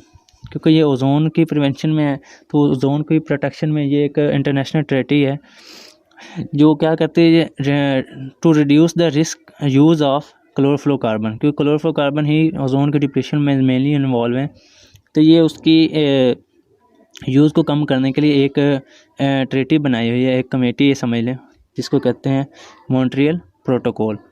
Acid rain आ गया। Acid rain carbon sulphur dioxide और नाइट्रोजन डाइऑक्साइड जब वाटर के साथ मिलती हैं तो ये नाइट्रिक एसिड HNO3 और सल्फ्यूरिक एसिड H2SO4 बनाते हैं, जो फिर रेन के साथ आते हैं। तो जो भी रेन के कांटेक्ट में जो जो चीज़ें आती हैं, एनिमल्स, ह्यूमंस आ जाते हैं, सॉइल, तो मतलब प्लांट्स जो भी उसके कांटेक्ट में आते हैं वो सबको डैमेज करता है। Lead poisoning due to damage of lead pipes, तो ये इसमें एसिड रेन है, क्योंकि ये एयर पोल्यूशन की वजह से ये एसिड रेन उसके आगे कॉजेज़ हैं, से मतलब इफ़ेक्ट्स हैं। Green house effect and global warming, इसको मार्क कर लें कि उसने पूछा था ग्रीन हाउस इफ़ेक्ट। उसने सारा बता के ना कि ऐसे हमारा टेम्परेचर इंक्रीज़ हो रहा है, मतलब डे टू डे लाइफ का, और इसकी उस इफ़ेक्ट को क्या कहते हैं, तो आंसर में था ग्रीन हाउस इफ़ेक्ट। और आगे उसने पूछा था ग्रीन हाउस इफ़ेक्ट्स के हैज़र्ड्स या इफ़ेक्ट्स क्या हैं, तो वो आगे मैं बताता हूँ। ग्रीन हाउस इफ़ेक्ट क्या है? इट इज़ स्मॉल ग्लास हर्ट्स, तो ये स्मॉल ग्लास हर्ट्स होते हैं जिनको ग्रीन हाउसेस कहते हैं। It is the capacity of certain gases in the atmosphere to trap heat emitted from the earth surface, thereby insulating and warming the planet. कि ये जो गैसेज हैं atmosphere में वो जो ट्रांसमिट हीट करते हैं उनको ट्रैप कर लेते हैं, जिसकी वजह से हमारा जो टेम्परेचर है और इंसुलेट कर देते हैं एक तरह से हमारी अर्थ को, तो इसको कहते हैं ग्रीन हाउस इफ़ेक्ट। जो अगर ये ना होता, इसका फ़ायदा क्या है कि अगर इसके बगैर जो अर्थ क्लाइमेट है वो 33 डिग्री कूलर होता, जो हम नॉर्मल अभी चल रहा है, तो ये उसमें लाइफ एग्जिस्ट करना मुश्किल हो जाना था। तो ये हमारे लिए फ़ायदेमंद है इस सेंस में। मैकेनिज़्म क्या है कि जब लाइट रेज आती हैं ट्रांसपेरेंट सरफेस पर पड़ती हैं, या तो वो रिफ्लेक्ट होती हैं या रिफ्रैक्ट होती हैं। जो partial retention of light takes place in this greenhouse, so temperature in glasshouse in increase. तो ये हम पढ़ते आ रहे हैं, वही ग्रीन हाउस इफ़ेक्ट है कि कुछ रेज जो होती हैं वो पास नहीं कर सकती, रिफ्लेक्ट होकर वापस नहीं जा सकते हैं, इसलिए अंदर ही रहते हैं। उनकी जो एनर्जी होती है वो टेम्परेचर राइज करने में इन्वॉल्व हो रही हैं, तो इसको ग्रीन हाउस इफेक्ट कहते हैं। ग्लोबल वार्मिंग क्या है? Global warming is the observed century scale, मतलब एक 100 साल स्केल है rise in average temperature of earth climate system. के ग्लोबल वार्मिंग जो 100 साल के अंदर जो ऑब्ज़र्व किया जाता है जितना टेम्परेचर, तो उसको ग्लोबल वार्मिंग कहते हैं। और ये ग्रीन हाउस इफेक्ट की वजह से ही हो रहा है। जो कार्बन डाइऑक्साइड मेनली वो गैस है जो ग्रीन हाउस इफेक्ट और ग्लोबल वार्मिंग में इन्वॉल्व है। बाकी भी हैं लेकिन उनका कंट्रीब्यूशन इससे कम है। It is also called enhanced effect of green house effect, कि ये ग्लोबल वार्मिंग जो है ये इन्हेंस्ड इफेक्ट है। Carbon dioxide maximum green house effect देती है, ये MCQ के वाले से याद रखें। इसके बाद मीथेन है CH4, वो 1% देती हैं, बाकी माइनर आ जाती हैं इसमें। इफ़ेक्ट्स की इसकी बात करें, मार्क कर लीजिए, मैंने पहले बताया था कि इफ़ेक्ट आया था। तो इफ़ेक्ट्स इसमें हेल्थ पे इफ़ेक्ट्स हो सकते हैं, water resources, coastal resources, polar regions, mountains, forest, agriculture. तो ये 7 है। हेल्थ में हमारे इंक्रीज टेम्परेचर की वजह से हीट एग्जॉशन, सनस्ट्रोक और इसके अलावा asthma, chest pain, risk of infection disease increase हो रही हैं। वाटर रिसोर्सेज में क्या क्या चीज़ें हैं, एक तो पुअर वाटर क्वालिटी हो रही है और ओवरऑल डिक्रीज़ वाटर क्वांटिटी, क्योंकि ज़्यादा इवेपोरेशन हो रही है और ड्राई सॉइल के केसेस ज़्यादा देखने को मिले। कोस्टल रिसोर्सेज क्या हैं कि एक तो elevation of 1.5 metre sea level इसकी वजह से हो गया है, और पोलर रीजन्स क्या है कि रिडक्शन इन सी आइस, क्योंकि मेल्टिंग ज़्यादा हो रही है और इसकी वजह से फ्लड की चांसेस भी ज़्यादा हो जाते हैं। माउंटेन्स जो माउंटेन्स पे भी इसका काफ़ी इफ़ेक्ट है, क्योंकि उसकी जो हैबिटेट है और वहाँ भी जो अगर वो आइस से कवर्ड हैं तो उसकी आइस मेल्टिंग की वजह से भी वहाँ पे प्रॉब्लम हो रही है। फॉरेस्ट पे डिफॉरेस्टेशन और डिक्रीज वाइल्ड लाइफ हो रही है इंक्रीज टेम्परेचर की वजह से, और एग्रीकल्चर पे भी इसका बुरे असर आते हैं। तो प्रिवेंशन इफ़ेक्ट्स इसके health, water resources, coastal resources, polar region, mountain, forest and agriculture, ये 7 है। तो ये याद रखने आपने। प्रिवेंशन इसकी क्या है, इंडस्ट्रियलाइजेशन डिक्रीज़ कर दें, इंडस्ट्रियल स्मोक और ऑटोमोबाइल्स की चेकिंग करें, फॉरेस्ट्रेशन कर दें। कायोटो प्रोटोकॉल, जिस तरह पीछे था मॉन्ट्रियल प्रोटोकॉल, वो ओजोन वाले में था, तो ये ग्रीन हाउस इफेक्ट वाले में है, या ग्लोबल वार्मिंग में।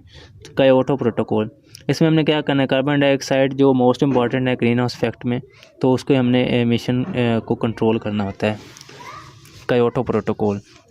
अगर हमारे पास है प्योरीफिकेशन ऑफ एयर, तो एयर 2 तरह से प्योरीफाई कर सकते हैं। नेचुरल मेथड्स हैं इसके और आर्टिफिशियल मेथड्स हैं। नेचुरल मेथड में विंड जो मतलब चलती है, मूव जो हमारे पास मूव कर रही होती है, mobile air, wind. Large size उसकी वजह से एयर प्योरीफाई बाय डाइल्यूशन होती है। सनलाइट की वजह से भी हो जाती है, किल करती है बैक्टीरिया, न्यूट्रलाइजिंग स्मेल। और रेन की वजह से भी जो सस्पेंडेड पार्टिकल्स हैं वो, और एंड पे प्लांट्स जो हैं वो भी प्योरीफाई करते हैं कार्बन डाइऑक्साइड टेकअप और ऑक्सीजन दे के। आर्टिफिशियल मेथड इसमें क्या है, आर्टिफिशियल इसमें containment, replacement, dilution and disinfection. तो ये हमारे पास आर्टिफिशियल मेथड्स हैं।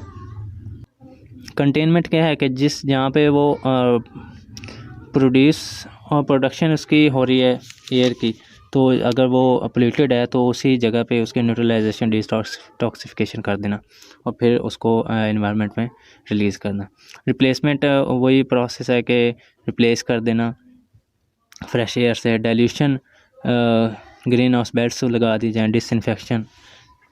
और आगे हमारे पास एयर सैम्पलिंग। सैम्पल कोई भी एयर करना है तो हमारे पास 3 से 4 लीटर कैपेसिटी होनी चाहिए। पहले हमें बॉटल में HCl या डिस्टिल्ड वाटर ले जाएं, फिर उसका बंद कर दें, उसके क्लोज़ कर दें। फिर जब जहाँ पे एयर को हमने लेना है सैंपल उसका, वहाँ पे वो फिर उल्टा करके निकाल दें पानी या HCl को। फिर वहाँ पे एयर, फिर उसको एयर आ जाएगी अंदर और फिर उसको क्लोज़ कर दें। एग्जामिनेशन ऑफ एयर, बैक्टीरिया उसमें जो चीज़ें हम एयर में चेक करने, carbon dioxide, organic matter, ammonia वगैरह।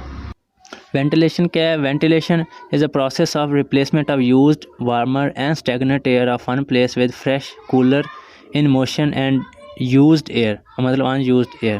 मतलब ये कि पुरानी हवा को नई हवा से रिप्लेसमेंट कर देना वेंटिलेशन होती है, जो हमारे पे क्लोज्ड एरियाज़ होते हैं या कहीं भी ओपन एरियाज़ में भी।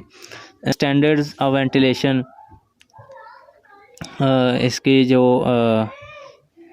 ये एक है कि 1000 to 12 100 फुट एयर स्पेस पर पर्सन होनी चाहिए। बाकी क्रॉस वेंटिलेशन और बाकी चीज़ें होती हैं। Types of ventilation, external ventilation और इंटरनल वेंटिलेशन। एक्सटर्नल वेंटिलेशन क्या है? वेंटिलेशन आउटसाइड द बिल्डिंग है। और internal ventilation, ventilation of closed building और रूम, उसको इंटरनल कहते हैं। अब इंटरनल में आगे नेचुरल है और आर्टिफिशियल है। नेचुरल में हमारे पास वो विंड है और डिफ्यूजन और डिफरेंस इन टेम्परेचर की वजह से। विंड क्या है? विंड की वजह से कैसे होता है? नेचुरल जो वे है वो सिंपलेस्ट वे ऑफ वेंटिलेशन है। Wind is an active force in ventilation. When it blows through a room it is called perflation. When there is obstruction, it bypasses and exerts suction action at its tail end, and this is called aspiration. Perflation and aspiration. Artificial method में हमारे पास exhaust होते हैं, मतलब ventilation. Plenum ventilation में हमारे पास centrifugal fans आ जाते हैं। Balanced ventilation जो कम्बिनेशन है पहले दोनों का, और एयर कंडीशनर भी इस्तेमाल होते हैं। Soil, upper layer of earth crust को सॉइल कहते हैं। इसकी क्लासिफिकेशन में सैंड जो स्मॉल साइज पार्टिकल होते हैं, ग्रेवल लार्ज साइज पार्टिकल, और जो क्ले होती है वो fine grain earth, plastic when wet और हार्डनिंग व्हेन बैक्ड। तो ये फाइन होती है क्ले। और ह्यूमस क्या होती है? जो जिसमें डिकम्पोज मैटर भी इन्वॉल्व होता है।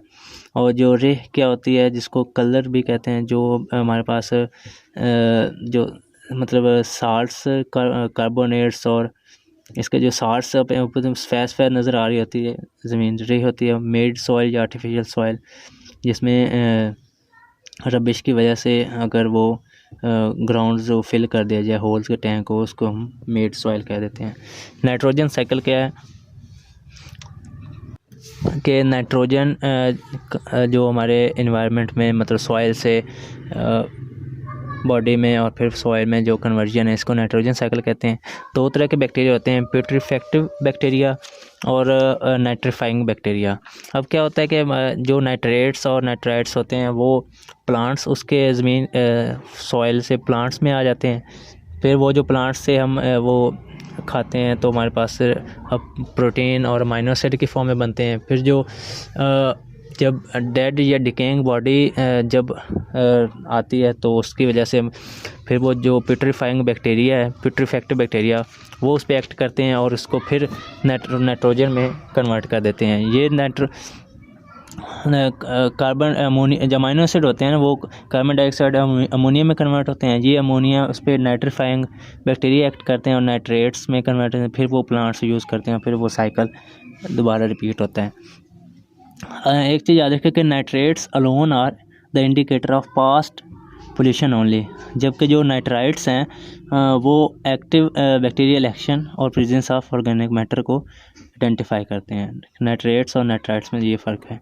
नाइट्रेट्स पास्ट पोल्यूशन को एक इंडिकेटर और नाइट्राइट्स एक्टिव बैक्टीरियल एक्शन को।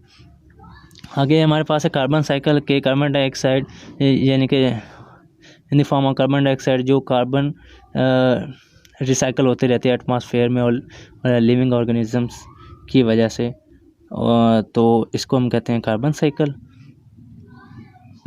सॉइल हेल्थ में क्या है?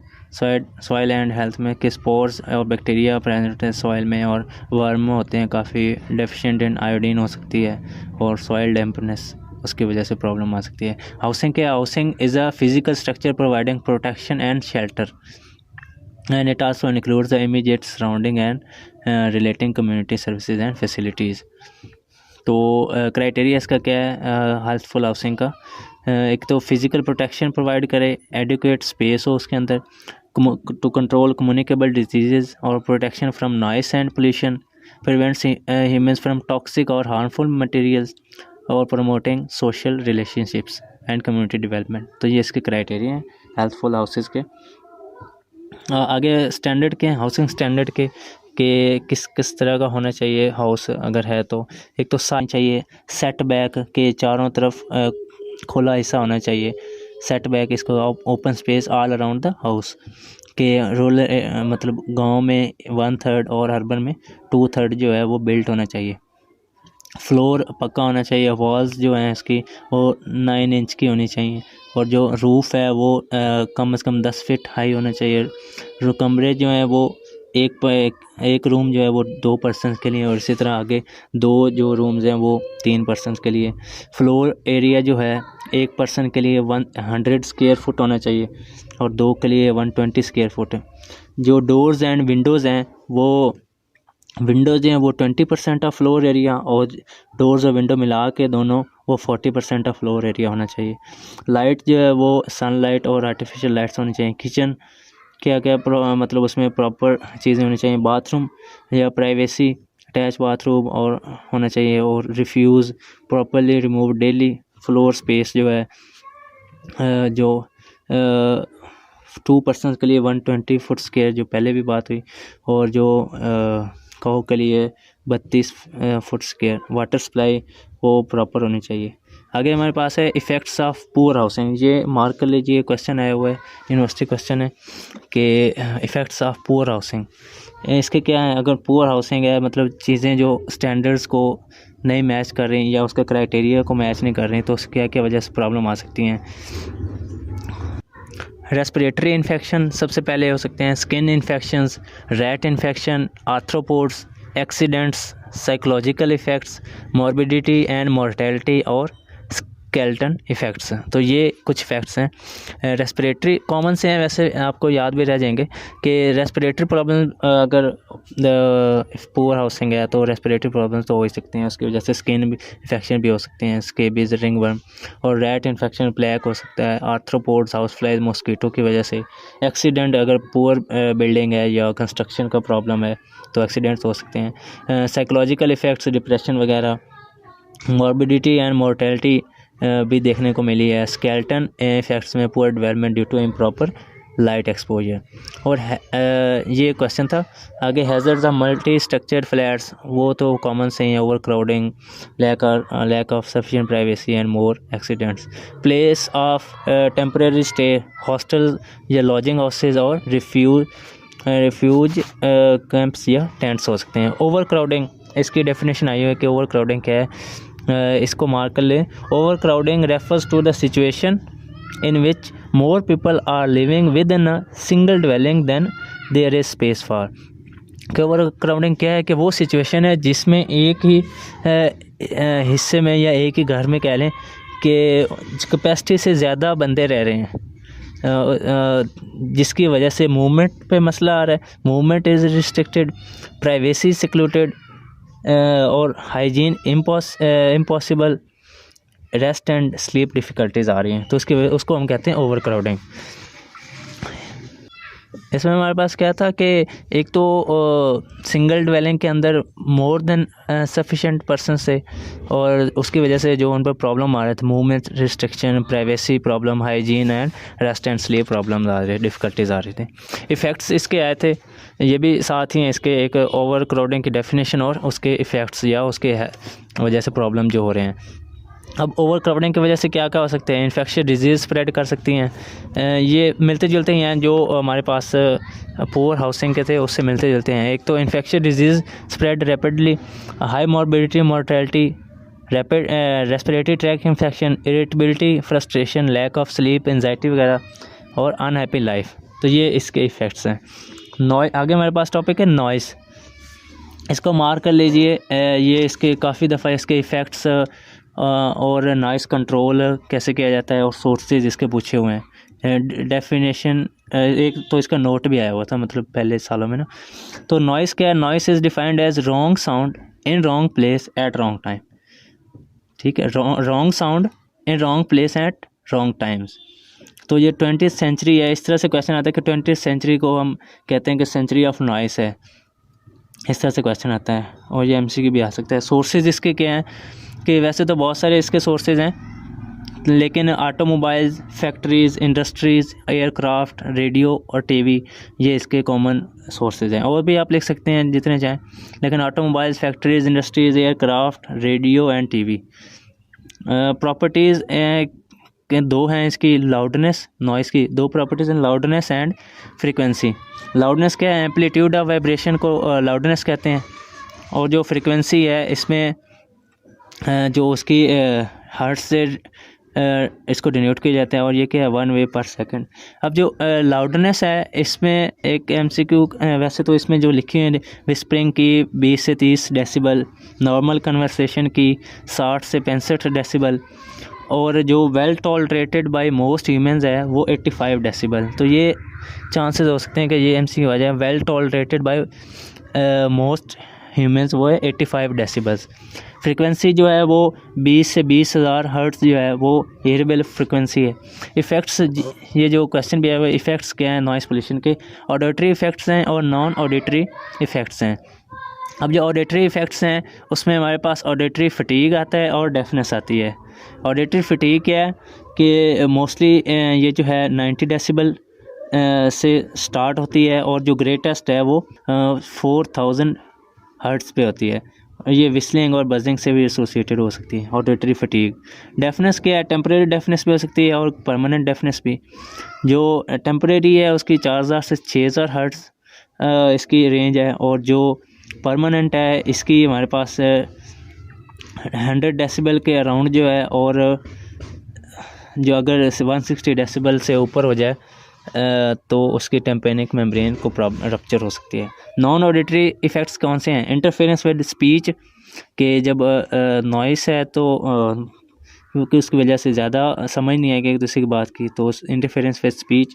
अनोयंस, वैसे मतलब साइकोलॉजिकल इफ़ेक्ट आ जाता है, और एफिशिएंसी भी कम हो जाती है, बंदा तंग आ जाता है नॉइस की वजह से, और वो आउटपुट नहीं मिल पाता। आगे साइकोलॉजिकल चेंजेस हैं। साइकोलॉजिकल की क्या वजह हो सकती है? BP रेज कर सकता है, heart rate, intracranial pressure, nausea, fatigue वगैरह, और डिस्टर्ब स्लीप।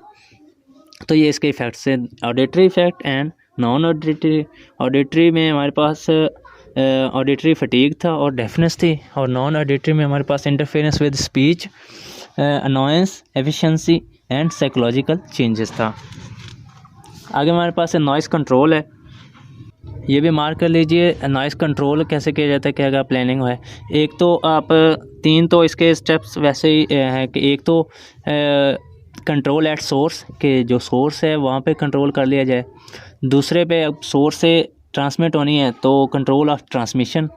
थर्ड पे क्या है कि प्रोटेक्शन ऑफ एक्सपोज्ड पर्सन, के जिसको मतलब जहाँ तक नॉइस जा रही है तो उसको प्रोटेक्ट कर लिया जाए ईयर प्लग्स के थ्रू।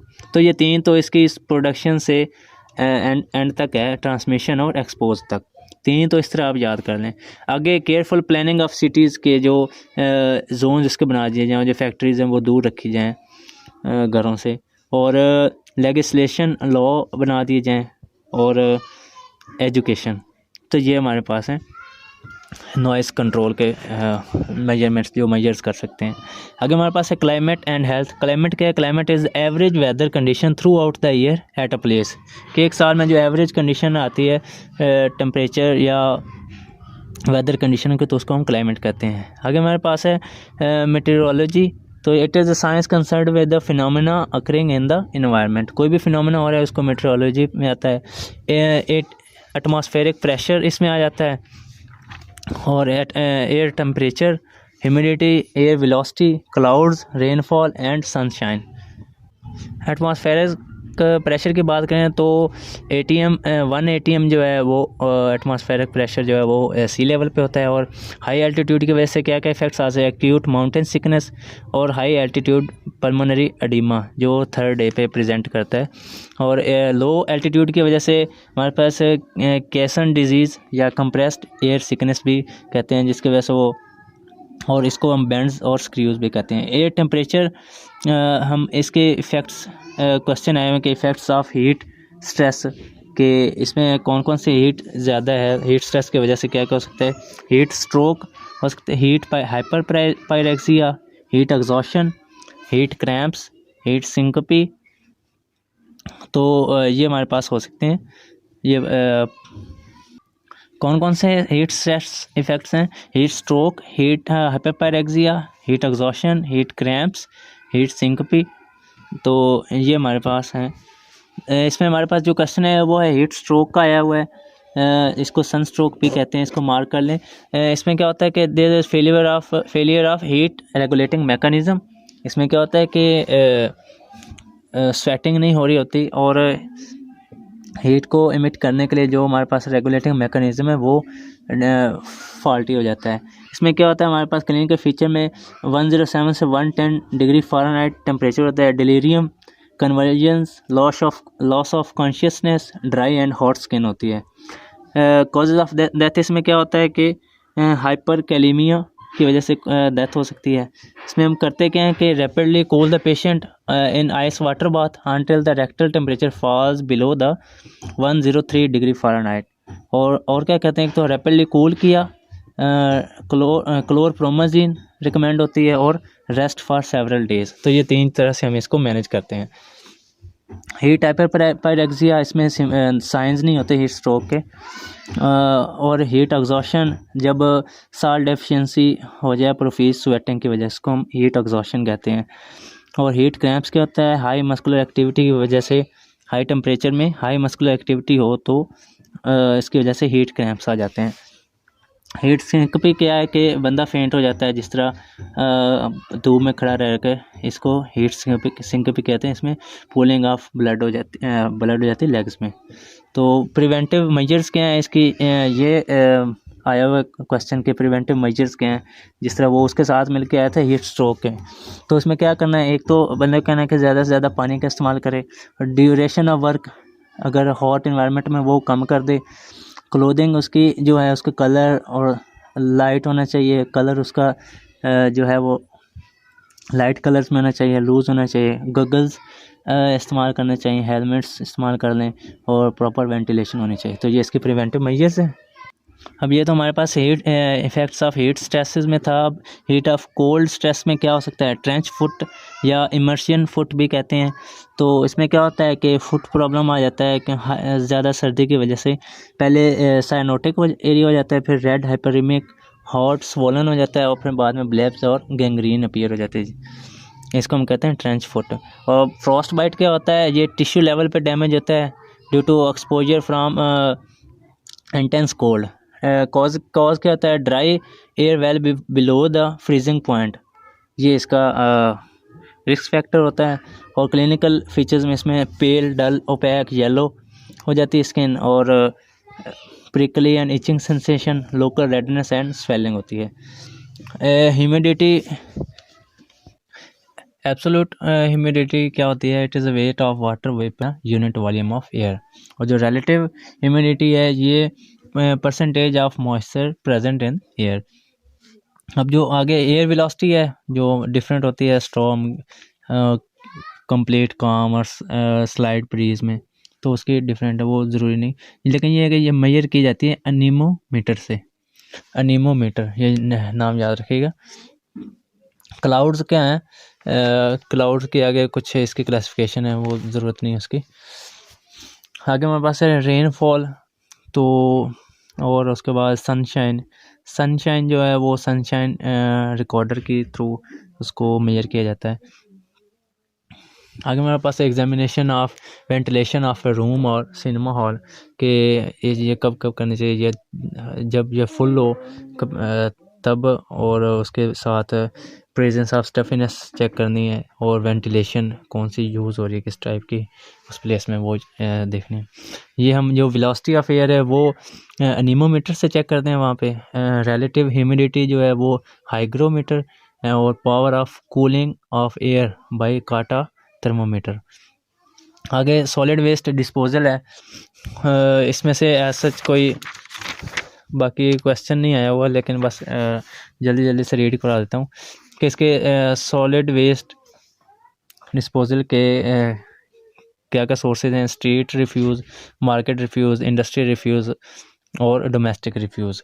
अगर डोमेस्टिक में ऐश, रबिश और गार्बेज। ऐश क्या है कि जो राख होती है जिसको कहते हैं फ्रॉम रेजिड्यू फ्रॉम फायर और कुकिंग और हीटिंग से। रबिश क्या है, it comprise paper, clothing and bits of wood, metal, grass, dust and dirt. Garbage क्या है, it is waste matter arising from preparation, cooking and consumption of food. Methods of refuse disposal कौन से हैं, dumping है जिसमें हम या तो ओपन डंपिंग, क्लोज डंपिंग, जिस तरह के इसमें हमारे पास जो है वो जो रिफ्यूज़ है वो ह्यूमस में कन्वर्ट हो जाता है।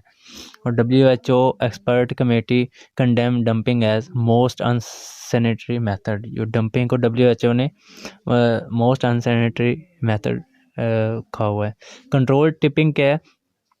It is most satisfactory method or refuse disposal where suitable land is available। जब लैंड अवेलेबल है तो उसमें हम कंट्रोल टिपिंग सबसे बेहतर है ये मेथड। ट्रेंच मेथड भी है और रैंप मेथड, एरिया मेथड भी है। इसमें क्या करते हैं, एक गड़ा खोदते हैं, उसमें जो रिफ्यूज़ है वो डाल देते हैं और ऊपर मट्टी डाल देते हैं। ये कंट्रोल टिपिंग। और इसके आगे कुछ मेथड्स हैं डिफरेंट। इंसिनरेशन, जब हमारे पास लैंड ना हो, हमारे पास स्पेस कम हो कंट्रोल टिपिंग के लिए, तो हम फिर इंसिनरेशन, जो हॉस्पिटल वेस्ट है वो बेस्ट मेथड उसके लिए इंसिनरेशन है। और एडवांटेज क्या है कि वही जो हॉस्पिटल रिफ्यूज़ है उसको हम इंसिनरेशन से डिस्पोज ऑफ करते हैं। कंपोजिटिंग चौथा है मेथड इसका, जिसमें organic matter breaks down under bacterial action. इसको हम कंपोजिटिंग कहते हैं कि उसका जो ऑर्गेनिक मैटर होता है रिफ्यूज़ का, गार्बेज का, वो उसका वेट कम हो जाता है ड्यू टू बैक्टीरियल एक्शन। और जो हमारे पास मटेरियल बचता है उसको हम ह्यूमस लाइक होता है, उसको कंपोस्ट कहते हैं। और आगे मैन्योर पिट्स बनाए होते हैं लोगों ने, जिस तरह गांव में होता है, वो रियल होता है।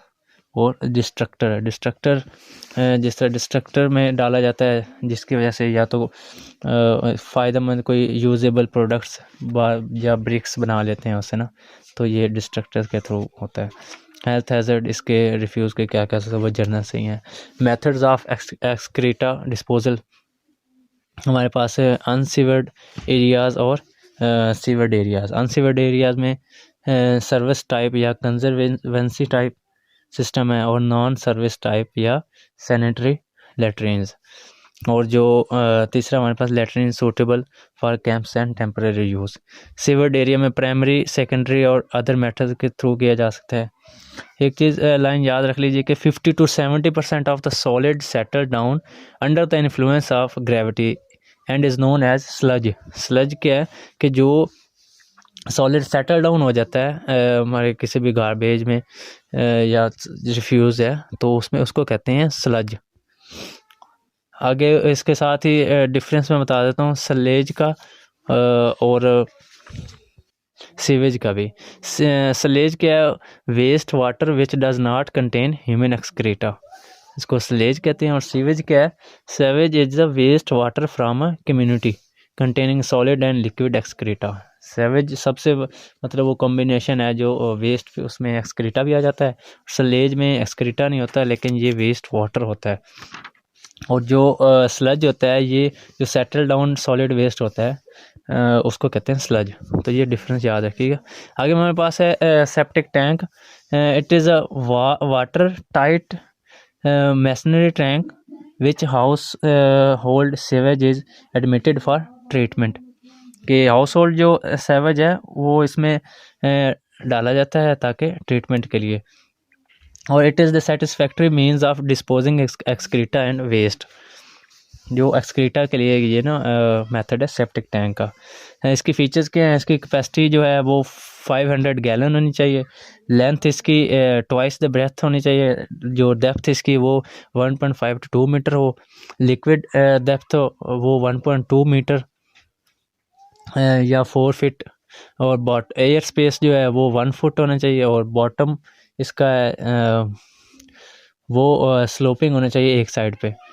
इनलेट या एंड आउटलेट पाइप्स होने चाहिए और कवर होना चाहिए। वर्किंग क्या है सेप्टिक टैंक की किस तरह है? पहले एनारोबिक डाइजेशन और एरोबिक डाइजेशन, क्योंकि इसमें हमने सेप्टिक टैंक में हमने जो एक्सक्रीटा है उसको रिडक्शन करनी ना उसके वेट वॉल्यूम की।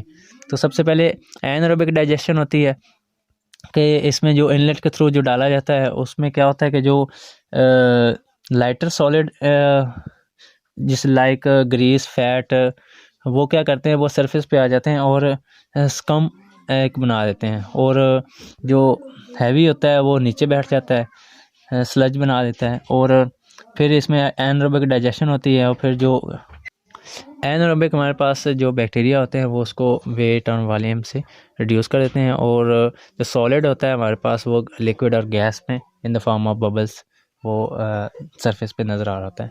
इसके बाद हमारे पास होती है एरोबिक डाइजेशन। इसमें क्या होता है कि जो लिक्विड फॉर्म जो बन चुकी होती है या कुछ गैसेस तो एवेपोरेट कर जाती है, और जो लिक्विड फॉर्म होता है उसको हम कहते हैं एफ्लुएंट, जो फिर वो हम आउटलेट से बाहर निकाल लेते हैं, और उस पर हमारे पास जो है एरोबिक बैक्टीरिया है। फिर हम जो सराउंडिंग सॉइल में वो निकाल देते हैं, जो एफ्लुएंट होता है आउटलेट से, वहाँ पे जो एरोबिक बैक्टीरिया है वो उस पर उसकी डिग्रेडेशन कर देते हैं, और फिर नाइट्रेट्स कार्बन डाइऑक्साइड वाटर में कन्वर्ट हो जाता है। तो ये इसका प्रोसेस है। तो पहले एनारोबिक डाइजेशन और फिर एरोबिक डाइजेशन, ये इसकी वर्किंग है। मेंटेनेंस के लिए हम use of phenol and soap water नहीं करते इसमें, ताकि कोई बैक्टीरियल फ्लोरा है उसमें उसको मसला ना हो, क्योंकि उन्होंने ही सारा काम करना होता है। और must be baled out at least once in year, जिसको डीस्लेजिंग कहते हैं। और न्यू बिल्ड सेप्टिक टैंक है उसको पहले पानी से भरा जाता है, और फिर उसका जो उसमें फिर जो राइप स्लज है वो दूसरे टैंक से उसमें ड्रेन कर दिया जाता है। डेफिनेशन एंड पे है वो सेवेज तो और स्लज तो मैंने बता दिया। स्ट्रेंथ ऑफ सेवेज क्या होता है, bio chemical oxygen demand, chemical oxygen demand और सस्पेंडेड सॉलिड से। बायोकेमिकल ऑक्सीजन डिमांड के अमाउंट ऑफ ऑक्सीजन एब्जॉर्ब जो हो जाती है एक सैंपल ऑफ सेवेज में, तो इसमें 5 दिन 20 डिग्री, और इसकी अगर जो है 1 मिलीग्राम से 300 मिलीग्राम तक इसकी रेंज है।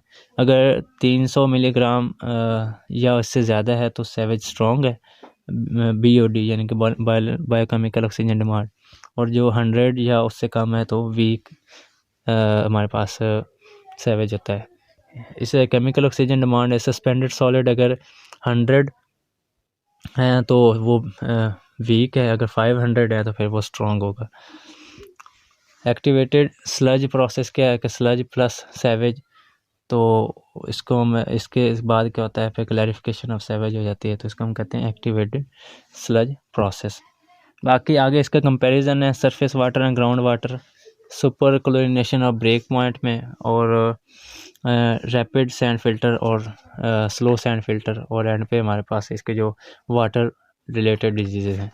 तो ये कॉमन से ही हैं।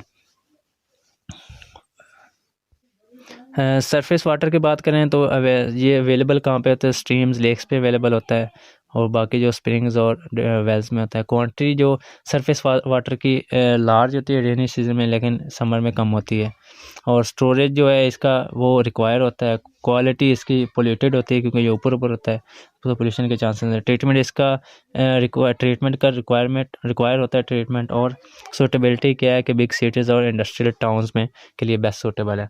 सुपर क्लोरिनेशन और ब्रेक पॉइंट क्या है, सुपर क्लोरिनेशन में हमारे पास large amount of chlorine use करते हैं, फिर उसको ज़्यादा से निकाल लिया जाता है। जो ब्रेक पॉइंट है वहाँ पे जो हमारे पास वैसे बच जाती है तो वो ब्रेक पॉइंट होता है।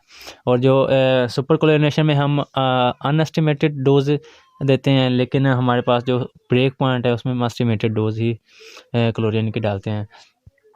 बाकी जो सुपर क्लोरिनेशन है इसमें हैवीली पोल्यूटेड वाटर के लिए, क्योंकि उसके लिए हमें वो कैलकुलेट करने की ज़रूरत नहीं, हम वैसे डालते हैं, तो ये हैवीली पोल्यूटेड वाटर के लिए एप्लीकेबल मेथड है, और जो ब्रेक पॉइंट है वो लेस पोल्यूटेड वाटर के लिए एप्लीकेबल है।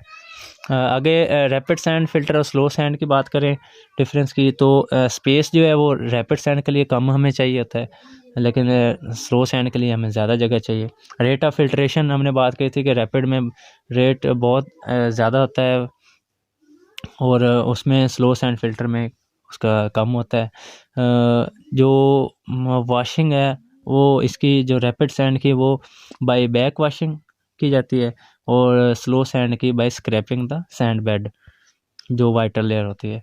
और लॉस ऑफ हेड कब होता है, रैपिड में 6 to 8 फीट हो, और जो स्लो सैंड में 4 फीट को loss of head allowed 4 feet तक होता है, इससे ज़्यादा नहीं। रिमूवल ऑफ बैक्टीरिया जो है वो रैपिड में कम होता है, लेकिन स्लो सैंड फिल्टर एक अच्छा रिमूवल ऑफ बैक्टीरिया के लिए है। 99.9 to 99.9% तक स्लो साइड में होता है। बाकी वो वाटर बोर्न डिजीज़ जिस तरह कोलेरा, टाइफाइड है, water vast disease trachoma scabies है, वाटर बेस्ड में सिस्टोसोमा गोनिया वर्म्स हैं, और वाटर रिलेटेड इंसेक्ट में मलेरिया, येलो फीवर, ट्राइपैनोसोमा, और वाटर डिस्पर्स्ड में हमारे पास लेजियोनेला जिसमें मेनिंजाइटिस और निमोनिया आ जाता है। तो इसके साथ हमारे पास चैप्टर कंप्लीट होता है। काफ़ी लेंथी चैप्टर था। उम्मीद है आपको समझ आ गई। तो इसके साथ मुझे इजाज़त दीजिए। अल्लाह हाफिज़।